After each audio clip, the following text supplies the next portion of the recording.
तो लोकसभा राज्यसभा में कुछ हमने देखी चीज़ें, इसके अलावा विधानसभा और विधान परिषद में देखी। इनमें आपको ये ध्यान रखना है कि यहाँ पर जैसे राज्यसभा स्थायी था, कल का मैं रिपीट कर रहा हूँ, अच्छे समझिए। राज्यसभा कैसा सदन है? परमानेंट हाउस है, स्थायी सदन है। तो ना तो इसका विघटन होगा, रिजोल्यूशन भी नहीं होगा, और एबोलिशन यानी कि समाप्ति भी नहीं होगी। जबकि विधान परिषद की स्थिति कैसी थी? विधान परिषद का विघटन नहीं होगा, रिजोल्यूशन नहीं होगा, सिर्फ क्या होगा? एबोलिशन या समाप्ति होगी। तो विघटन नहीं होगा। विघटन किन किन का होगा? तो लोकसभा का विघटन होगा और विधानसभा का। तो अब आपसे प्रश्न पूछा जाए कि डिसॉल्यूशन ऑफ लोकसभा, लोकसभा का विघटन कौन करता है? ठीक है, तो डिसॉल्यूशन ऑफ लोकसभा प्रेसिडेंट, और डिसॉल्यूशन ऑफ लेजिस्लेटिव असेंबली यानी विधानसभा का विघटन, तो विधानसभा का विघटन कौन करेगा? राज्यपाल करेगा। सलाह किसकी होगी यहाँ? मुख्यमंत्री की सलाह पर कर सकते हैं ये। तो इस तरीके की चीज़ें जी यहाँ पर हमने देखी। फिर हमने संख्या पे बात की और निर्वाचन पर। तो निर्वाचन आपको पता है कि लोकसभा और विधानसभा दोनों के निर्वाचन डायरेक्ट थे, जबकि राज्यसभा और विधान परिषद के निर्वाचन या इलेक्शन इनडायरेक्ट थे। और इनडायरेक्ट और डायरेक्ट इलेक्शन के साथ में जैसे एक एक करके, लोकसभा का डायरेक्ट है इलेक्शन, लेकिन फिर भी कैसा मतदान है? क्लोज्ड बॉलेट, या अगर हम कहें तो बंद मतदान के रूप में इसे हम देखते हैं। राज्यसभा का कैसा है? इनडायरेक्ट या अप्रत्यक्ष है, लेकिन ओपन है ये। ठीक है, विधानसभा का लोकसभा की तरह क्लोज होगा और डायरेक्ट इलेक्शन होगा। और विधान परिषद का भी कैसा होगा? इनडायरेक्ट या अप्रत्यक्ष और ओपन होगा। ठीक, ये एक बात आ जाती है। फिर संख्या पे बात करें तो लोकसभा की जो अधिकतम संख्या है वो कितनी? 550। और बोले लोकसभा की वर्तमान संख्या कितनी है? तो 543। बोले लोकसभा में अधिकतम निर्वाचित कितने हैं? ठीक है, तो वर्तमान में अधिकतम निर्वाचित 543। बोले अधिकतम निर्वाचित मतलब वर्तमान में नहीं, ओवरऑल, तो 550। पहले ये संख्या कितनी होती थी? 552 होती थी, क्योंकि 2 आंग्लो भारतीय होते थे, और 2 जो एंग्लो इंडियंस होते थे वो किस आर्टिकल के अकॉर्डिंग होते थे? 331। तो आर्टिकल 331 के अकॉर्डिंग राष्ट्रपति लोकसभा में 2 आंग्लो भारतीयों को मनोनीत करता था। याद है आप लोगों को? इसी तरीके से हम देख रहे हैं राज्यसभा में अधिकतम 250, वर्तमान संख्या 245, और इनमें से बोलें कि अधिकतम निर्वाचित वर्तमान में तो 12 माइनस कर दो, और वैसे अधिकतम निर्वाचित तो 250 में से 12 माइनस कर दो। तो देख लेना कि वर्तमान पूछ रहे हैं या अधिकतम ही पूछ रहे हैं। वर्तमान में आएंगी तो आज की स्थिति, तो वर्तमान में है कितने? 245। ठीक है, और उनमें से इलेक्टेड कितने हैं? 12 माइनस करेंगे तो 233 हो जाएंगे। क्लियर है? आपको समझ में आ रही है? और ये जो 12 मेंबर हैं ये कैसे हैं? ठीक है, तो राष्ट्रपति 4 क्षेत्रों से, कितने क्षेत्रों से? 4 क्षेत्र। कौन कौन से? कला, साहित्य, विज्ञान और समाज सेवा। तो आपको ये ध्यान रखना है कि आर्ट, लिटरेचर, साइंस और क्या है आपका सोशल सर्विस, इन 4 क्षेत्रों से 12 सदस्यों को राष्ट्रपति मनोनीत करते हैं। ठीक, यहाँ पर भी ये चीज़ आपकी आएगी। लेकिन यहाँ कितने मनोनीत थे विधान परिषद या लेजिस्लेटिव काउंसिल में? कितने? कल से आज तक ही गायब हो गया। अरे 1/6 मेंबर नहीं थे। याद करिए कि कुल सदस्यों का विधान परिषद के 1/6 मेंबर को गवर्नर नॉमिनेट कर रहे थे। ठीक, यहाँ तक कोई समस्या किसी को? इनकी संख्या पे बात करें तो विधानसभा की अधिकतम संख्या 500 और मिनिमम 60, जबकि विधान परिषद की जो मैक्सिमम मेंबर होंगे उस राज्य की विधानसभा के 1/3 होंगे, और मिनिमम जो होंगे वो 40 होंगे। क्लियर है सभी को? समझ में आ गई बात यहाँ तक? कोई प्रश्न है इतने में तो बोलिए, नहीं तो हम आगे बात करें।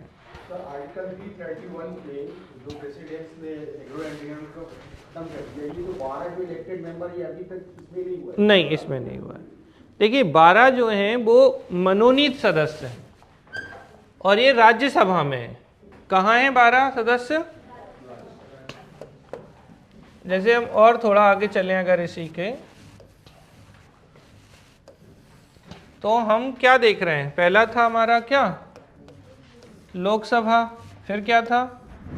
राज्यसभा था, फिर लेजिस्लेटिव असेंबली यानी विधानसभा, और लेजिस्लेटिव काउंसिल यानी कि विधान परिषद। यही स्थितियां थी।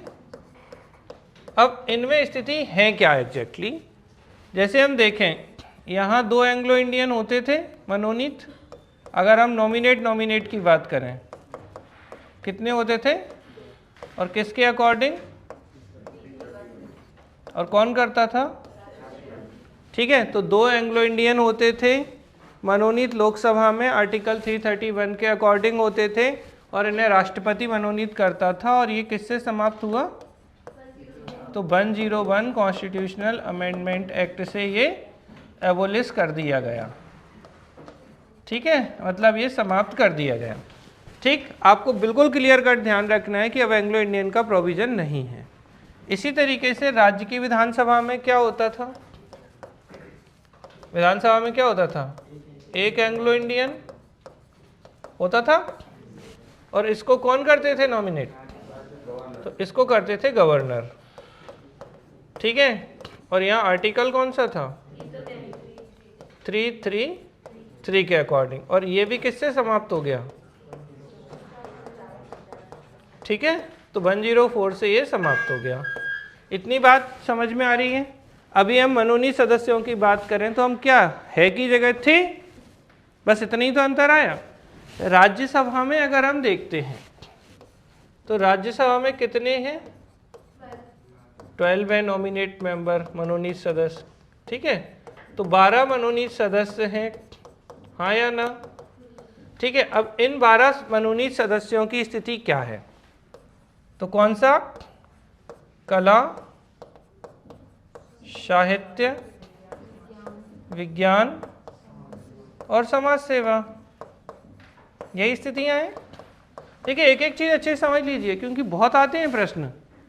आसान है अगर अच्छे से समझ लेंगे, और ये बहुत डिफिकल्ट हो जाएगा पेपर में जाके अगर नहीं ध्यान देंगे तो हम क्या देख रहे हैं? 12 मनोनीत सदस्य, और कौन कर रहा है इन्हें नॉमिनेट या मनोनीत? तो राष्ट्रपति या प्रेसिडेंट नॉमिनेट कर रहे हैं इन्हें। 4 क्षेत्रों से कर रहे हैं, 12 लोगों को कर रहे हैं। अब इसी चीज को हम विधान परिषद में अगर कनेक्ट करने की कोशिश करते हैं तो आपको याद हो तो कितने मेंबर? 1/6 मेंबर को कर रहे थे। ये डायरेक्ट क्वेश्चन आएगा आपसे कि विधान परिषद में राज्यपाल कितने सदस्यों को मनोनीत करते हैं? तो 1/6। और कौन करेंगे यहाँ? गवर्नर या राज्यपाल करेंगे। दूसरी बात क्लियर? अब कॉम्परेटिव पढ़ लो, जिससे कि चीजें लिखने में भी आपके लिए बहुत आसान हो जाएंगी। अब क्षेत्र कौन कौन से हैं? आर्ट, लिटरेचर यानी कला के बाद साहित्य, साइंस, विज्ञान और सोशल सर्विस, समाज सेवा, और लास्ट क्या? ठीक है, लास्ट होता है बेटा सहकारी आंदोलन, यानी कि कोऑपरेटिव। सीएम लिख देता हूं तो थोड़ा आप समझ जाएंगे। कोऑपरेटिव मूवमेंट जो है इन 5 क्षेत्रों से। अब अंतर क्या हुआ? अगर आप सिर्फ अंतर पूछ लें राज्यसभा और विधान परिषद में क्या अंतर है, तो अंतर हो गया कि राष्ट्रपति 4 क्षेत्रों से 12 सदस्यों को मनोनीत कर रहे हैं, जबकि विधान परिषद में राज्यपाल 1/6 सदस्यों को 5 क्षेत्रों से मनोनीत कर रहे हैं। आर्टिकल कौन सा होगा यहाँ? याद आ रहा है? यहाँ क्या होगा? कौन सा आर्टिकल होगा? अरे किसमें थी भाई राज्यसभा? 80। और ज़्यादा अंदर जाए तो 80 का सब क्लॉज 3 है। इतना कोई नहीं पूछता नॉर्मली कि 80 में भी सब क्लॉज 3 के अंतर्गत। लेकिन आपको ये समझ, देखो अच्छे समझो, राज्यसभा कहाँ थी? रिपीट कर रहा हूँ, बोलो। लोकसभा का आर्टिकल 81, राज्यसभा का आर्टिकल 80, लेजिस्लेटिव असेंबली, ठीक है, काउंसिल एक 169 जिसमें गठन और समाप्ति, और 171 में संरचना। इसलिए संरचना कहाँ है? तो इसलिए कौन से आर्टिकल के अकॉर्डिंग करते थे कि करते हैं, करते थे और करते हैं, दोनों बातें हैं, क्योंकि राज्यपाल यहाँ आर्टिकल 171 के अकॉर्डिंग। अब जैसे क्वेश्चन क्या बन जाता है, राज्यपाल विधान परिषद के 1/6 सदस्यों को किस अनुच्छेद के अकॉर्डिंग मनोनीत या नॉमिनेट करेंगे, तो कौन सा आर्टिकल हो जाएगा। अब राज्यसभा के केस में बेटा अच्छी चीज क्या है कि इसका गठन, संरचना, वनरचना सब 80 में ही है, तो आपको ये दो अलग अलग नहीं करना है कि किस आर्टिकल के अकॉर्डिंग नॉमिनेट करते हैं। तो राष्ट्रपति आर्टिकल 80 के अकॉर्डिंग ही आर्ट, लिटरेचर, साइंस और सोशल सर्विस इन 4 क्षेत्रों से मनोनीत करते हैं। तो यहाँ कितने क्षेत्र हो गए, ठीक है, 4 सेक्टर्स, और यहाँ कितने क्षेत्र हैं, ठीक है, समझ में आ रहा है। इसलिए ऐसा पढ़ा रहे हैं जिससे कि आपको अंतर भी समझ में आ जाए। तो अब जैसे एक क्वेश्चन आ जाता है, लोकसभा और राज्यसभा में अंतर। अब देखना आप, मजेदार क्वेश्चन है, कितनी चीजें आप पढ़ चुके हैं, थोड़ा प्रयास करिए, हाथ उठा के बताए कौन बता सकता है कि लोकसभा और राज्यसभा में अंतर। आ चुका है क्वेश्चन मीन्स में, हाँ बताइए, चलिए बताइए। लोकसभा जो है वो कहना चाहिए कि lower house of the, lower house, upper house, of the parliament. हाँ, और सेकंड डिफरेंस ये हो जाएगा कि लोकसभा जो सदस्य संख्या है वो 550 है, राज्यसभा की जो है तो 250। हाँ ठीक है, लोकसभा में कोई मनोनीत सदस्य नहीं होते हैं, राज्यसभा में मनोनीत सदस्य होते हैं, 12 मनोनीत सदस्य होते हैं, ठीक है। और बहुत कुछ पढ़ा हमने। लोकसभा को मतलब डिमोलिश किया जा सकता है, विघटन किया जा सकता है, राज्यसभा विघटन नहीं हो सकता। ठीक, बहुत बढ़िया। और आर्टिकल बता दीजिए। आर्टिकल 80 में राज्यसभा, 81 में लोकसभा, बहुत बढ़िया। पार्ट इसलिए नहीं बताएंगे क्योंकि दोनों 5 में, अंतर में नहीं आएगा ये, ठीक है, हाँ ठीक। और वर्तमान सदस्य संख्या 543, वहाँ की वर्तमान सदस्य संख्या 245 राज्यसभा की, हाँ। और चुनाव बताएंगे, क्या डायरेक्ट इनडायरेक्ट इलेक्शन बोल रहे हैं, हाँ। तो लोकसभा का प्रत्यक्ष और राज्यसभा का प्रत्यक्ष इनडायरेक्ट इलेक्शन। और ओपन है यहाँ पे, कहाँ, राज्यसभा में, और लोकसभा में क्लोज है। और सदस्यों की मैक्सिमम आयु इसमें 30 वर्ष, इसमें ठीक, ठीक है। तो अब अगर हम और अगले पॉइंट पे जाते हैं तो एज, तो आयु यहाँ कितनी चाहिए, लोकसभा में अगर आपको चुनाव लड़ना है तो कितने साल होनी चाहिए, 25। लेकिन अगर राज्यसभा में बात करें 30, विधानसभा में 25 और विधान परिषद में 30, ठीक है। इसके अलावा आपको अगर याद हो, लोकसभा के कार्यकाल 5 वर्ष, ठीक है, और सदस्यों का भी 5 वर्ष, जबकि राज्यसभा स्थायी सदन और सदस्यों का कार्यकाल 6 वर्ष। इतनी बात क्लियर। ये एज इट इज इनमें आ जाएंगी यही चीज़ें, आप समझने की कोशिश करो बिल्कुल आराम से। विधानसभा lower house, Vidhan Parishad upper house. विधानसभा 170 आर्टिकल, विधान परिषद 169 और 171, ठीक है। विधानसभा का विघटन, अभी हम वही बता रहे हैं जो आप लोगों ने बताया, विधानसभा का विघटन हो सकता है, dissolution of legislative assembly, dissolution नहीं होगा, ठीक है, एवोल्यूशन हो सकता है। फिर इसके बाद अगर हम बात करें अगले पॉइंट पे, तो 25 साल, 30 साल, ठीक है, 5 वर्ष का कार्यकाल, 6 वर्ष का सदस्यों का, ठीक है। इसके सदन का कार्यकाल 5 वर्ष, लेकिन इसके सदन का कार्यकाल स्थायी, परमानेंट हाउस है ये। यहाँ पे मनोनीत सदस्य नहीं, कोई नॉमिनेट मेंबर अब नहीं है, एंग्लो इंडियन का प्रोविजन समाप्त। 5 क्षेत्रों से 1/6 सदस्य मनोनीत, ठीक है, राज्यपाल द्वारा। इतनी बातें आपको क्लियर कट समझ में आ गई होंगी, इनमें आई होप किसी को कोई दिक्कत नहीं होगी। हाँ हाँ हाँ बिल्कुल क्लियर है ये, आपको पहले ये समझ में आया। यहाँ तक कोई भी दिक्कत हो इतनी बातों में तो पहले बोलिए, फिर हम आगे बात करें। अब यहाँ पे एज वाली कुछ चीज़ें आती हैं जो बहुत सारी चीज़ों को हम एक साथ को रिलेट कर लेते हैं। नीचे से चलते हैं, पंचायत के लिए उम्र कितनी है, ठीक है। तो सबसे इंपॉर्टेंट चीज़ कि पंचायत के चुनाव में या नगर पालिका के चुनाव में खड़ा होना है तो 21 ईयर। तो पंचायत हो गया। अब पंचायत से थोड़ा ऊपर चले, नगर पालिका में भी 21। ठीक है, अब हम ऊपर आए, थोड़ा और ऊपर आएंगे तो हम बताते हैं राज्य में विधायक MLA। तो MLA के लिए, विधायक के लिए उम्र कितनी? 25 वर्ष। अगर हम विधान परिषद में जाएंगे तो 30 वर्ष। अब सारी पंचायत में 21 ही है। ठीक है, फिर थोड़ा और ऊपर आए, संसद में आ गए। अब संसद में राज्यसभा लोकसभा है तो लोकसभा में 25, राज्यसभा में 30, ये आ गए। फिर हम और ऊपर जाते, अब कहाँ, बस उपराष्ट्रपति, राज्यपाल और राष्ट्रपति। तो अच्छी चीज़ ये है कि राज्य में राज्यपाल, केंद्र में उपराष्ट्रपति और राष्ट्रपति, तीनों के लिए न्यूनतम उम्र 35 ईयर होती है। तो चाहे ऊपर से चल लो, राष्ट्रपति, उपराष्ट्रपति और राज्यपाल, तीनों के लिए मिनिमम एज। देखो एज पे क्वेश्चन आ जाते हैं, बहुत आसान सी चीज़ें हैं, लेकिन मज़ेदार बात यह है कि जब नहीं समझ में आता तो कुछ भी गलत हो जाता है।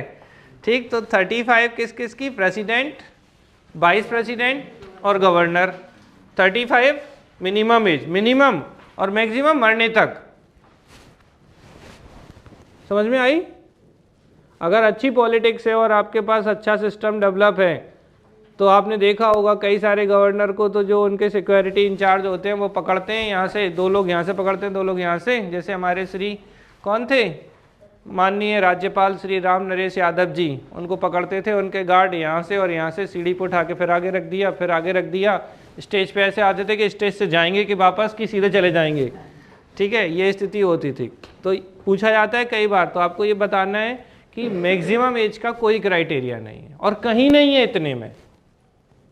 पंचायत, नगर पालिका, विधानसभा, विधान परिषद, लोकसभा, राज्यसभा, राज्यपाल, उपराष्ट्रपति, राष्ट्रपति, किसी प्रकार की अधिकतम उम्र नहीं है। अभी बहुत आसान लग रहा होगा आपको, लेकिन क्या होता है ना, जब क्वेश्चन का दबाव और पेपर का एग्जाम होता है ना, तो पता चले कि बस उस समय लगता है यार ऐसे तो नहीं 65 होगी। नहीं सर, पिछली बार आया लास्ट क्वेश्चन 2023 में। हाँ, प्रेसिडेंट का मतलब क्या बोल सकते हैं, अंतिम कितनी उम्र तक? 60 वर्ष, 65 वर्ष? नहीं, वो आप गलत क्वेश्चन पे जा रहे हैं। प्रेसिडेंट देख लीजिए, क्वेश्चन ये नहीं है, मतलब आप उसको कंफ्यूज हो गए हैं। प्रेसिडेंट का नहीं पूछा, किसका पूछा था? जिसने अच्छे से देखा हो वो बता दे। किसकी पूछी थी? सुप्रीम कोर्ट की? उल्लू नहीं बनाया करो करे मुझे। आपको क्या लगता है कि हमें कुछ याद नहीं रहता? हमें बहुत अच्छे से याद रहता है। आप सबकी याददाश्त मिला के अगर बराबर करोगे ना तो बराबर बैठेगी। विश्वास नहीं हो तो किसी दिन ट्रायल मार लेना। चलो घर देख लो, देख लो अच्छे से आप तो। ठीक है, और किसकी? अरे अभी 17 दिसंबर को पेपर हुआ है यार, किसी ने दिया हो तो ऐसा कौन सा बड़ा लंबा समय हो गया। 17 दिसंबर, 17 जनवरी, क्या लिखा है देख लीजिए। हाँ ठीक है, तो आपको ये ध्यान रखना है, गड़बड़ नहीं होनी चाहिए चीज़ें। तो देखिए अब हमने क्या कहा, पहले समझो अच्छे से। हम कर रहे हैं राजनीतिक बातें। राजनीतिक मतलब पंचायत में 21, नगर पालिका में 21, विधानसभा में 25, लोकसभा में 25, राज्यसभा में 30, विधान परिषद में 30, और क्रम से ऊपर बढ़ रहे हैं। अब 35 पे जाते हैं तो राष्ट्रपति, उपराष्ट्रपति और राज्यपाल 35। और ये सब न्यूनतम उम्र, न्यूनतम, मिनिमम है, मैक्सिमम नहीं। हाँ, तो आपको अगर कभी ऐसा आता है अधिक, अब होता क्या देखिए समझिए, कभी कभी ना कन्फ्यूजन में हमें ऐसा लगता है, जैसे मैं एक एग्जांपल देता हूँ। राज्य में जो ज़्यादातर उम्र होती है वो 62 साल होती है। एक कॉमन से, हर किसी की नहीं होगी, इसका मतलब ये नहीं है, मैं नॉर्मल बता रहा हूँ। जैसे अभी राज्य सरकार के कर्मचारियों की उम्र कितनी है? ठीक है, रिटायरमेंट की 60 नहीं है, 62 है। ठीक है, आप लोग भी 62 साल तक ही अपॉइंट होंगे। ठीक, समझ में आ रही है ना? हाँ, 3 साल बढ़ाने की चल रही है, अब वो तो जब बढ़ जाएगी तब है, लेकिन अभी हाल फिलहाल एट द एंड बात करें।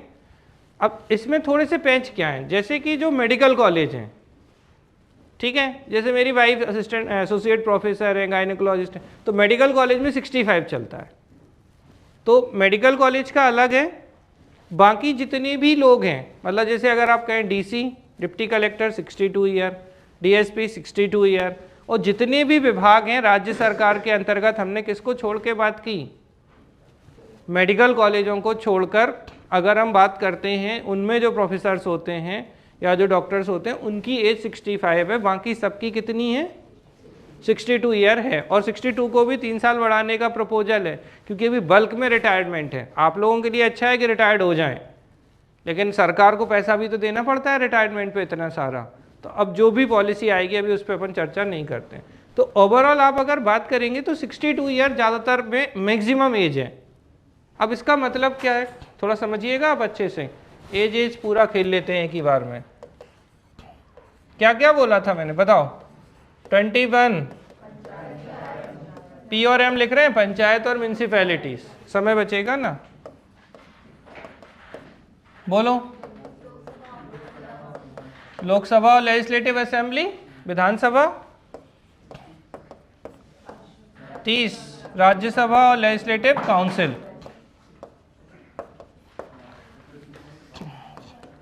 अगर लिखना हो तो इस तरीके से लिखना भैया। मिनिमम एज कितनी के? अब किस किस की? गवर्नर, वाइस प्रेसिडेंट और प्रेसिडेंट। ठीक है, यही एज है, लेकिन ये सब मिनिमम एज है। जैसे आपकी बात करूं मैं, आपको अगर डिप्टी कलेक्टर बनना है या डीएसपी बनना है तो मिनिमम एज कितनी है? याद रखना, 21 के पहले नहीं हो पाओगे आप एलिजिबल। ठीक, लड़का एग्जाम नहीं दे पाया इस 21 के चक्कर में है ना? सही बोल रहे हैं ना? बोले इस साल का पेपर ही नहीं दे पाएंगे। ऐसे बहुत सारे बच्चे होंगे पता है जिनकी एज ही नहीं हो पा रही, क्योंकि उन्होंने क्या किया, 1 जनवरी 2024 मांग लिया। अब 24 में है ही नहीं। ये बहुत इंतजार में थी पेपर, लेकिन खुश तो बहुत होगी नहीं? टेंशन कम हो गई होगी। और ऐसे दबाव में सर अब क्या होगा, अब तो पेपर आ गया। ठीक है, कोई बात नहीं। तो 21 ईयर मिनिमम एज है ये। अब हम जब बाकी पदों पे बात करें, जैसे स्टेट की बात कर लें और एक किसकी बात करें, सेंट्रल गवर्नमेंट की, तो स्टेट में आप अगर मान लो आपको नहीं याद आ रहा है, आपको पता ही नहीं है, भूल गए मान लो, तो आपको तुक्का 62 पे मारना है। ये तो हुई तुक्के की बात। और यहाँ आपको कितने पे मारना है? तुक्का मारनी कह रहे हैं, सही नहीं होगा हर बार, ऐसा कुछ नहीं। तुक्का तो तुक्का ही होता है, लेकिन पॉसिबिलिटी ज़्यादा होती है। अब जैसे आप दो चीज़ों की जो सबसे ज़्यादा एज पूछी जाती है, हाई कोर्ट जज, उच्च न्यायालय के न्यायाधीश, कितनी? 62 ईयर। लेकिन इसका मतलब क्या है, ये मिनिमम नहीं है, ये मैक्सिमम है कि अधिकतम 62 वर्ष की उम्र तक आप क्या कर सकते हैं, पद ग्रहण कर सकते हैं, या आप न्यायाधीश के रूप में, मुख्य न्यायाधीश के रूप में कार्य कर सकते हैं। अगर इसी की तुलना हम सुप्रीम कोर्ट जज से करें, सर्वोच्च न्यायालय के न्यायाधीश से, तो कितनी होगी ये? लेकिन है कैसी? बस ये चीज़ दिमाग में अच्छे से रखना कि ये मैक्सिमम है। अब एक और आती है पब्लिक सर्विस कमीशन, तो इनके चाहे चेयरमैन हो चाहे मेंबर हो, इनकी एज भी कितनी है? 62 ईयर। अगर हम इसी को यूपीएससी को से तुलना करें तो कितनी हो जाएगी ये? 66 तो नहीं किसी के अकॉर्डिंग, ठीक है, तो 65 ईयर हो जाती है। ठीक है, समझ में आ रही? आती यही ज़्यादा है, सबसे ज़्यादा जो आती हैं। अब एक कंफ्यूजन जो है वो है स्टेट इलेक्शन कमीशन में। किसमें? स्टेट इलेक्शन कमिश्नर जो होते हैं ना, चीफ इलेक्शन कमिश्नर जो है राज्य के, इनकी कितनी है? तो मध्य प्रदेश बड़ा अपवाद है इसमें, है 66 ईयर। और यहाँ केंद्र में chief justice of chief election commissioner की 65। यहाँ इसकी आप जब बोलोगे ना चीफ इलेक्शन कमिश्नर की, तो यहाँ 65 है ये। अब सोचो मध्य प्रदेश वाले एक साल एक्स्ट्रा चल रहे हैं, ठीक है, तो ये अपवाद वाली स्थिति है जो कभी कभार होती है। एक जो और सबसे ज्यादा आती है वो है सीएजी। ये केवल एमपी बस में है कि अदर स्टेट में भी? अपन को क्या करना है 28 राज्यों से दिमाग खर्च करके, मतलब वो फिर गलत डायरेक्शन में जाएंगे हम एग्जाम के, जरूरत ही नहीं है, पूछना नहीं है। देखो दो ही तरीके क्वेश्चन आते हैं, तो भारत के निर्वाचन आयुक्त तो आपको पता है कि 65 ईयर होती है, और अगर हम मध्य प्रदेश स्पेशल केस है ये, और बाकी राज्यों की इसलिए नहीं पढ़नी कि उस डेटा का करेंगे क्या भाई, क्यों पूछेगा, क्वेश्चन आते ही नहीं है। अब तो और डायरेक्टली उतने ज़्यादा एम्फेसाइज नहीं होंगे आयोग, तो इसका मतलब ये नहीं कि पढ़ना नहीं है कमीशन, पढ़ना है क्योंकि मीन्स में है, लेकिन वैसे नहीं बिल्कुल घुस घुस के जा रहे थे जैसे लास्ट ईयर तक, क्योंकि 10 क्वेश्चन सीधे आने थे। तो जो CAG है इसकी कितनी होती है पक्का 65 ईयर, लेकिन ये हैं सब क्या मैक्सिमम एज, यही सबसे ज़्यादा एज हैं जो आती हैं एग्जाम में। ठीक, चूंकि संवैधानिक पदों की ज़्यादा आती हैं, तो एक कॉमन सेंस तो आपको ये समझ में आ गया, हाईकोर्ट जज 62 ईयर और पब्लिक सर्विस कमीशन के चेयरमैन और मेंबर जो हैं इनकी 62 ईयर अधिकतम एज होती है। ऐसे ही अगर हम सेंट्रल गवर्नमेंट में कह रहे हैं तो सुप्रीम कोर्ट जज की 65 ईयर, UPSC के चेयरमैन और सदस्यों की 65 ईयर, और चीफ इलेक्शन कमिश्नर जो हैं उनकी 65 ईयर, और CAG जो होते हैं उनकी भी 65 ईयर। ठीक है, समझ में आ रही है बात कि नहीं आ रही है? अब जैसे एक संवैधानिक पद नहीं है, फिर भी मैं पूछूंगा, आप लोग बताइएगा, बताएंगे किसने पढ़ा है, फिर बताओ पॉलिटी अच्छे से, उससे पूछेंगे हम। अरे बता दो, हाथ नहीं उठ रहा है, ऐसा क्या डर है भाई? हाँ तो बस ऐसे बोल दो सर, बता देंगे। लोक सूचना आयुक्त नहीं, ठीक है, बताना। महान्यायवादी की उम्र क्या है? Attorney general of India. महान्यायवादी की उम्र क्या है? और दूसरा प्रश्न, महान्यायवादी का कार्यकाल क्या है?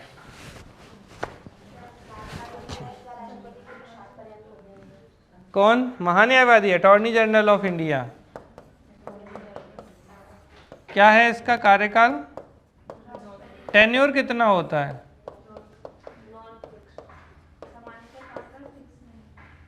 हाँ, तो आपको पहली चीज तो ध्यान रखना है कि नॉट फिक्स्ड है, इनका टेन्योर निश्चित नहीं होता, निर्धारित नहीं होता है, क्योंकि ये राष्ट्रपति के प्रसाद पर्यंत बनते हैं। राष्ट्रपति जब चाहें प्रसाद वापस ले सकते हैं, पंडित जी का काम करते हैं राष्ट्रपति जी। दूसरी बड़ी बात ये होती है कि प्रथा ये कि सरकार बदलते से ये अपना पद त्याग देते हैं। ठीक है, तो यही चीज़ राज्य में महाधिवक्ता के लिए लागू हो जाएगी, एडवोकेट जनरल के लिए। और ये जो होते हैं ये 72 आर्टिकल में, क्यों 72 में होते हैं? अच्छा ठीक, तो 76 आर्टिकल जो होता है इसमें अटॉर्नी जनरल ऑफ इंडिया है, और एडवोकेट जनरल जो होते हैं राज्य के, तो एडवोकेट जनरल का टेन्योर सेम है, मतलब नॉट फिक्स्ड है, और इनके लिए आर्टिकल है 165।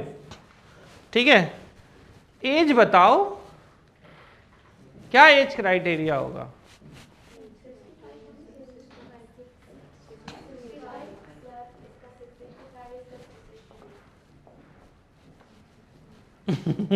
कैसा? एज का क्राइटेरिया नहीं है? क्यों नहीं है एज का क्राइटेरिया? किसी एज तक तो बनते होंगे अधिकारी की, मरने तक।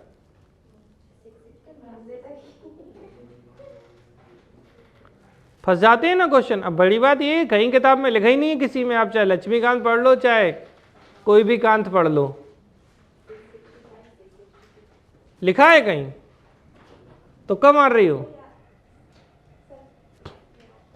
6 तो कुछ है ही नहीं पहली चीज तो।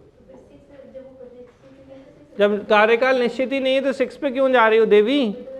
हाँ, अब बोलो अगली बात। क्वेश्चन समझ में आया ना आपको कि कार्यकाल जब नॉट फिक्स्ड है भैया, निर्धारित नहीं है, तो हम उस पर क्यों? अब मेरा प्रश्न ये है कि अधिकतम एज क्या है? ठीक है, तो आपको ये ध्यान रखना है, अधिकतम उम्र जैसा कोई क्राइटेरिया रखा नहीं गया है। ठीक, तो आपको क्या याद रखना है, कोई क्राइटेरिया मतलब कहीं मेंशन नहीं है कि इतने अब एनालिसिस से आप निकालोगे, अब आप सही जा रहे हो जो आप जा रहे हो, लेकिन 6 नहीं बोलो उसमें।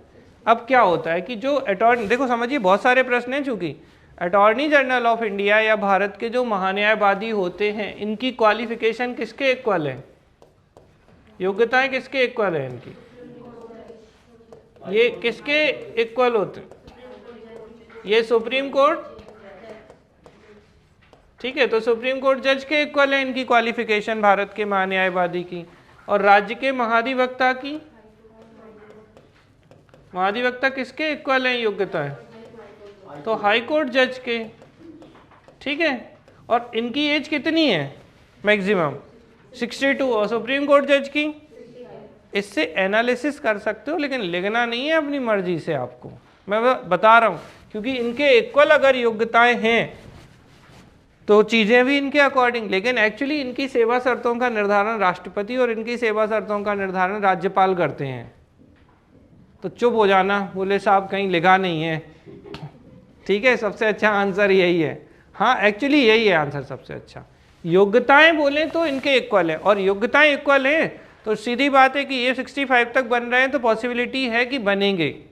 लेकिन होता क्या है, कोई सुप्रीम कोर्ट जज छोड़ के आएगा क्या महान्यायवादी बनने के लिए, नहीं आएगा, क्योंकि उसे पता है कि वहाँ थोड़ा दमदार रुतबा है और ये तो सरकार बदलेगी तो हम बदल जाएंगे। तो इस कारण से क्या होता है, ठीक है ना, तो यहाँ एज क्राइटेरिया दिया ही नहीं गया है। आप कहीं भी पढ़िएगा आपको कहीं एज दिखाई नहीं देगी। क्लियर है, आपको बात समझ में आ रही है या नहीं आ रही है, क्या आई बता दीजिए हमको भी।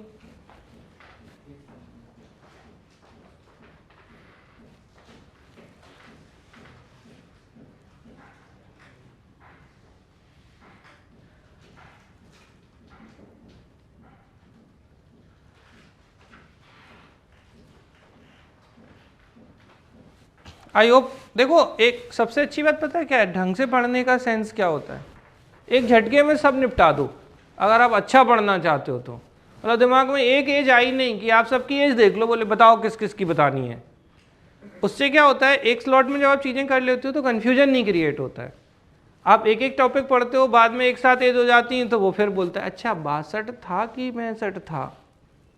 ये जो सूचना आयुक्त जो होते हैं उनकी भी एज, उनका कोई निर्धारण नहीं है, ये ध्यान रखना उनके भी, ठीक है ना, क्योंकि जो आरटीआई एक्ट है हमारा, राइट टू इन्फॉर्मेशन है, उसी एक्ट के अंतर्गत इनकी नियुक्ति हो रही है।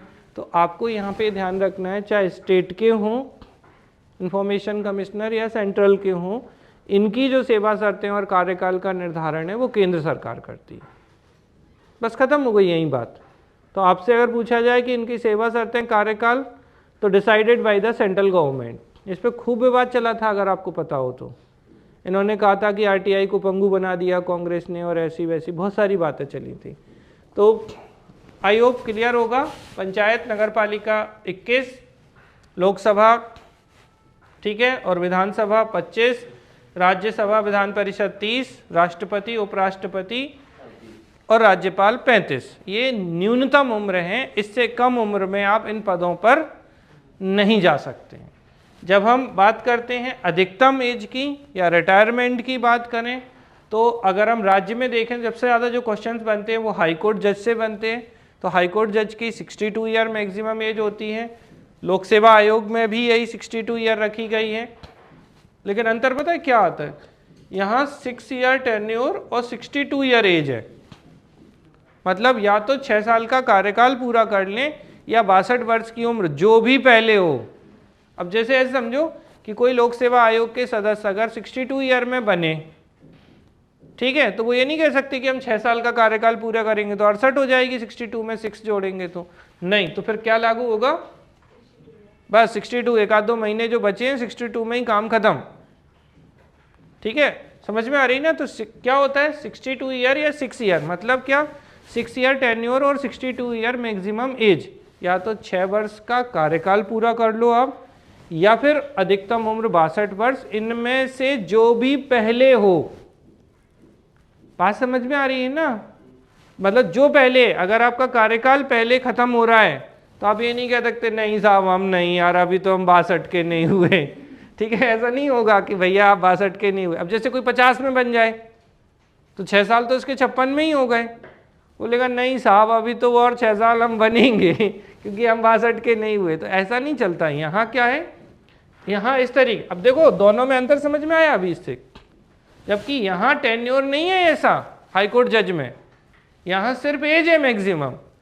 अब अगर कोई हाईकोर्ट जज 60 साल में बना तो वो 2 साल कर लेगा काम, 50 में बन गया तो 62 तक 12 साल काम कर लेगा, 40 में ही बन गया कोई इंटेलिजेंट है तो 22 साल हाईकोर्ट जज रहेगा, और कोई 35 में ही बन गया तो वो और ज़्यादा रहेगा। बात समझ में आ रही है ना। तो यहाँ टेन्योर नहीं है इनका, दिमाग लगाना नहीं तो पता है अपनी मर्जी से क्या करते हैं बच्चे। 6 ईयर बहुत चल रहा था साहब, हमने तो 6 और 62 लिख दिया, लिख दो वो काट देगा, और बहुत गुस्से में काटता है फिर वो। तो समझ में आ रही ना इन दोनों में अंतर क्या है। जैसे यहाँ जो स्टेट इलेक्शन कमिश्नर है यहाँ इनका टेन्योर भी है और एज भी है। हाँ जी बता देते हैं, बोलिए क्या बताऊं, फिर से सारा बता दें। देखिए हम ये बता, बहुत छोटी छोटी बातें हैं लेकिन काम की हैं। हाईकोर्ट जज, मैं 2 को एक साथ ले लेता हूं जिससे और थोड़ा क्लियर हो जाएगा, 2 बार नहीं बोलना पड़ेगा। हाईकोर्ट जज में अधिकतम उम्र 62 वर्ष है, लेकिन इनका कोई ऐसा टेन्योर नहीं होता कि 5 साल का टेन्योर के लिए, 6 साल के, 8 साल के, 10 साल के टेन्योर के लिए। जिस उम्र में ये हाईकोर्ट जज बन जाएंगे उससे अधिकतम ये कब तक 62 ईयर तक हाईकोर्ट जज रह सकते हैं। जो 50 में बनेगा वो 12 साल तक रह लेगा, जो 40 में बनेगा वो 22 साल तक रह लेगा। सुप्रीम कोर्ट में भी यही स्थिति है कि इनकी मैक्सिमम एज है 65 वर्ष, मतलब ये रिटायर्ड होंगे 65 साल में। अब अगर कोई व्यक्ति सुप्रीम कोर्ट का जज 60 साल में बनेगा तो वो 5 साल तक काम कर लेगा, और कोई 55 में बन जाएगा तो 10 साल तक काम कर लेगा। वो उसकी एज पर डिपेंड करता है। और ये सब कहाँ से हो रही है एक्चुअली, जब वो सिविल जज बन रहा है तो जितनी कम उम्र में, ऑडियो बंद कर लीजिए प्लीज, अमित कर देना बंद। तो मुद्दा क्या है, जितनी कम उम्र में आप सेलेक्ट होंगे, जैसे आपको भी मैं अभी कनेक्ट करा दूंगा इससे, इतनी बात क्लियर हुई। तो यहाँ टेन्योर की बात मत करना हाई कोर्ट और सुप्रीम कोर्ट में, इनकी मैक्सिमम एज है रिटायरमेंट। जबकि पब्लिक सर्विस कमीशन में हम बात कर रहे हैं और यूपीएससी संघ लोक सेवा आयोग में, तो यहाँ इनका टेन्योर भी है और एज भी है, और दोनों में 6 ईयर टेन्योर है। या तो 6 साल तक आप बन जाओ, 6 साल काम कर लो, 50 में बने तो 56 तक, 56 में बने तो 62 तक, अगर स्टेट में है तो 62 खत्म। अगर आप केंद्र में मतलब संघ लोक सेवा आयोग के अध्यक्ष या सदस्य हैं तो आप या तो 65 ईयर तक बन सकते हैं या 6 ईयर का टेन्योर। तो इन दोनों में से भी जो पहले हो जाता है। जबकि हाईकोर्ट सुप्रीम कोर्ट जज में टेन्योर जैसा कुछ नहीं है। बात समझ में आ गई होगी। स्टेट इलेक्शन कमीशन की और ठीक है चीफ इलेक्शन कमिश्नर की हम बात करें, मुख्य निर्वाचन आयुक्त की, तो मुख्य निर्वाचन आयुक्त का जो टेन्योर माना गया है एज का, ठीक है, वो 65 एज मैक्सिमम है। लेकिन टेन्योर क्या है इनका, 5 साल, 6 साल, 4 साल, बोलो लाइव में। चीफ इलेक्शन कमिश्नर कितने साल के लिए अपॉइंट होते हैं? अरे 2 ही ऑप्शन है, अगर सही से बोले 5 या 6, चलो 4, 5, 6 और नन। ठीक है, तो 6 ईयर या 65 ईयर, मतलब 6 साल या 65 साल। आप तो ऐसे समझ लो CAC और CAG, CC एक साथ, और C को ऐसे बनाओ तो 6 होता है। तो 6, अब जैसे यहाँ CAG का भी यही है, ठीक है ना, तो 665 समझ में आ रही? पहले बात समझ, पहले एक एक करके सुनिए नहीं तो कंफ्यूज हो जाएंगे। CAC chief election commissioner 6 year tenure और 65 ईयर एज, जो भी पहले हो। CAG का भी सेम 665 और UPSC का भी सेम। तो पहले एक साथ वालों को भैया संघ लोक सेवा आयोग से नियुक्ति करेंगे, फिर इलेक्शन कराएंगे, और फिर जब घोटाला हो जाएगा तो CAG से जांच कराएंगे। और तीनों स्थितियों में 6 और 65 ईयर रहेगी। तो 6 ईयर का कार्यकाल या टेन्योर और 65 ईयर की एज सेम होंगी इनमें तीनों में, UPSC, CAG और CEC। इतनी बात क्लियर है? स्टेट पे आ जाओ।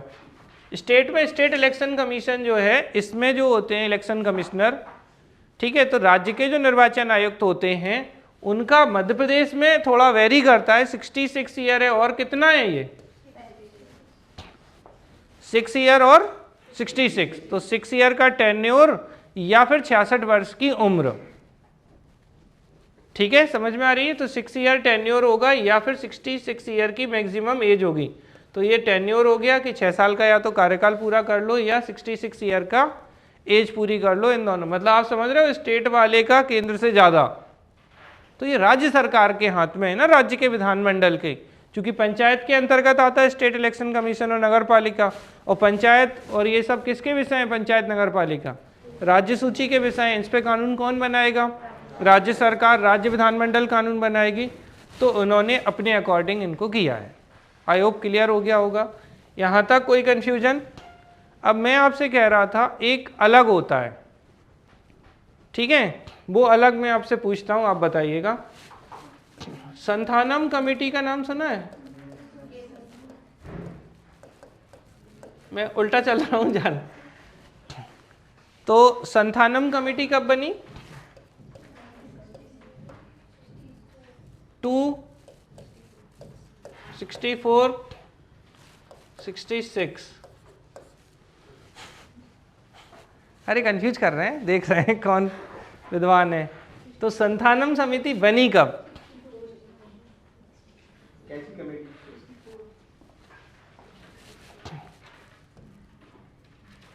अच्छा, तो गठन कब हुआ संथानम कमेटी का? ठीक है, देखो बहुत लोग गलत करते हैं इस प्रश्न को। ये ऑलरेडी इतना सरल क्वेश्चन मेंस में भी आया है, प्रीलिम्स में तो खूब आया। संथानम कमेटी का गठन हुआ था 1962 में और भ्रष्टाचार निवारण के लिए समिति बनी थी। तो पूछा जाता है कि भ्रष्टाचार को रोकने के लिए कौन सी कमेटी बनाई गई? तो भ्रष्टाचार निवारण में भी जब आप करप्शन का ऐसे लिखते हैं तब भी आप संथानम कमेटी की बात करते हैं। ये कौन थे? के संथानम। ठीक, बहुत के में बहुत उल्टा सीधा नाम है, इसलिए बिल्कुल नहीं बोलने की चेष्टा कर रहे हैं आप, तो बस याद रखना के संथानम। के संथानम कमेटी कब बनी? 1962 में। इसने अपनी रिपोर्ट कब दी? और यहां से 19 सॉरी फिर से बोलिए, संथानम कमेटी ने रिपोर्ट कब दी थी? रिपोर्ट तो इसकी रिपोर्ट थी 1964 में। ठीक है, अब इसकी रिपोर्ट के आधार पर एक संस्था बनी थी।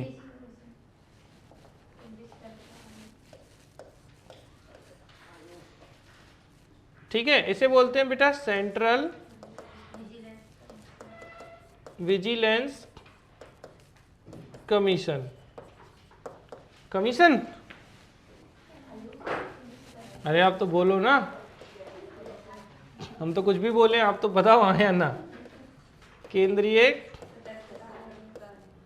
सतर्कता आयोग।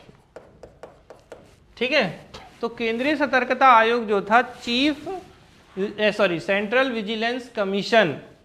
अब इसमें होते हैं कमिश्नर, तो सेंट्रल विजिलेंस कमिश्नर, केंद्रीय सतर्कता आयुक्त, तो सीवीसी बोलते हैं उनको भी। नाम एक जैसे ही है लेकिन दोनों के मीनिंग अलग है। आयोग बना, इस आयोग में कौन होते हैं? चीफ नहीं है ये, सेंट्रल विजिलेंस कमिश्नर, केंद्रीय सतर्कता आयुक्त होते हैं। और इन केंद्रीय सतर्कता आयोग का टेन्योर कितना होता है? और दूसरा प्रश्न है कि सीवीसी की स्थापना कब की गई?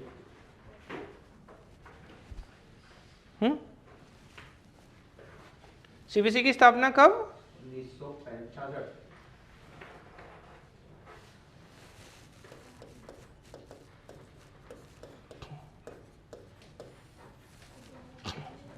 अच्छा, 1964 में बनी सीवीसी, ये मैंने मान लिया। कार्यकाल क्या है चीफ विजिलेंस कमिश्नर का, सेंट्रल विजिलेंस कमिश्नर का? कुछ भी नहीं बोलना उल्लू बनाने के लिए, जो बोलो सही बोलना। बोलिए अब, सीवीसी का कार्यकाल कितना है? सोच लो, कोई इशू नहीं है। तब तक मैं देखता हूं कौन बोल रहा है। बोलो भैया, लाइव कहानी जल्दी बोलो। क्या? थोड़ा धीमे बोलो करो आपके। अच्छा, और कोई बोल लो भैया।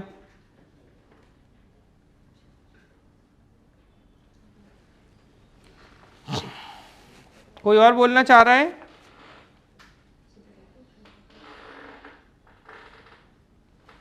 जल्दी बोल दो। अच्छा चलो ऑप्शन दे दे।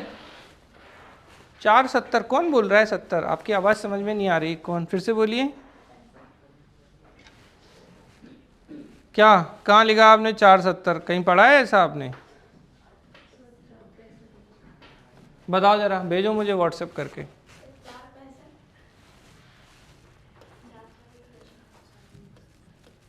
4 ईयर टेन्योर और 65 ईयर एज, ये ध्यान रखना।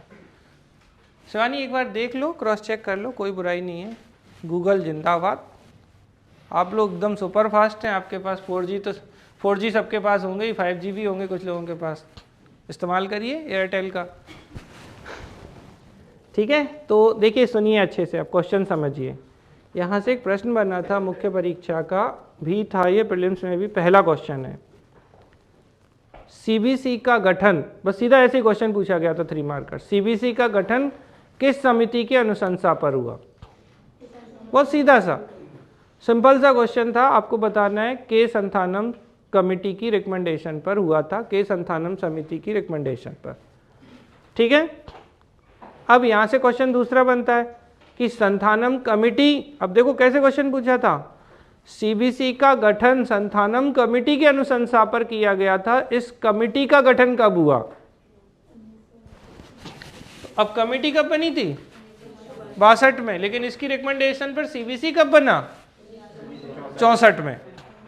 तो कमेटी 62 की है, लेकिन सीबीसी बन कब रही है? 64 की। ये चीज आपको ध्यान रखनी है। और फिर जो केंद्रीय सतर्कता आयोग होता है, इसमें एक होते हैं chief vigilance commissioner, central vigilance commissioner, chief नहीं, बार बार चीफ पे आ जाते हैं, वो इलेक्शन कमिश्नर में पहुंच जाते हैं। तो सेंट्रल विजिलेंस कमिश्नर, केंद्रीय सतर्कता आयुक्त। तो ये जो केंद्रीय सतर्कता आयुक्त होते हैं, इनके लिए टेन्योर 4 साल और 65 वर्ष है। या तो 4 ईयर का टेन्योर पूरा कर लें या 65 ईयर की एज पूरा कर लें। और ये एक स्टैट्यूटरी बॉडी है, सांविधिक निकाय है।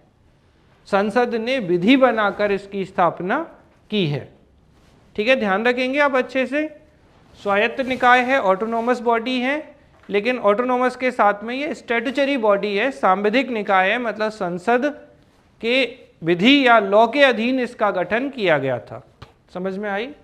कार्यकाल में आपको इतनी बातों में कोई दिक्कत? देखो एक मजेदार बात मैं आपको बताता हूँ, कम समय में हम बहुत कुछ पढ़ सकते हैं, बस थोड़ा एक्टिव मूड में रहें तो। हाँ जी, स्वायत्त मतलब अपने निर्णय खुद लेती है, ऑटोनोमस। जैसे कॉलेज होते हैं ऑटोनोमस, वो अपने एग्जाम खुद कंडक्ट कराते हैं, तो ऐसे ही ऑटोनोमस बॉडी है। अच्छा, यूपीएससी नहीं है क्या ऑटोनोमस बॉडी? है। इलेक्शन कमीशन नहीं है क्या? है। फाइनेंस कमीशन तक ऑटोनोमस बॉडी है। चलो खैर, हो गया यहाँ तक। टेन्योर, ईयर, एज, इनमें कोई हाँ जी बोलिए, कोई कुछ बोल रहा है?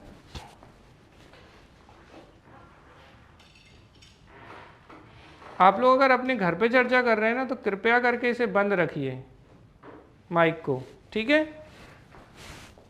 नहीं तो फिर हम आपको वार्निंग नहीं देंगे, हम आपको होल्ड रख देंगे, फिर आपकी क्लास नहीं होगी आज की। तो कृपया ध्यान रखिए, क्वेश्चन पूछ रहे हैं तभी आप करिए, और अगर आप आपस में कहीं भी कुछ भी बात कर रहे हैं, कुछ ज़रूरी है, तो कृपया अपना माइक म्यूट रखिए। चलो, हो गया यहाँ तक? एक बार जल्दी जल्दी, पंचायत, जल्दी बोलो। पंचायत की उम्र, अधिकतम उम्र, सुनते ही नहीं हो, निर्धारित नहीं। क्या हुआ, तुम्हारी तबीयत ठीक नहीं है क्या बेटा? पक्का? ये तो वहाँ बैठ के ले लो, सोफे पे लेट जाओ, एम्बुलेंस बुलाए। ठीक, स्टैट्यूटरी बॉडी मतलब सांविधिक निकाय, सांविधिक, संसद की विधि के अधीन, ठीक है, according to law of parliament. चलो, तो पंचायत ये जितने भी आपकी राजनीतिक संस्थाएं हैं इनमें आपके अधिकतम उम्र का प्रावधान नहीं है। पंचायत नगर पालिका में मिनिमम 21, और थोड़ा पहले चलें तो वोटिंग एज 18, पहले कितनी थी वोटिंग एज? 21 थी। तो कब 18 हुई 21 से? कब?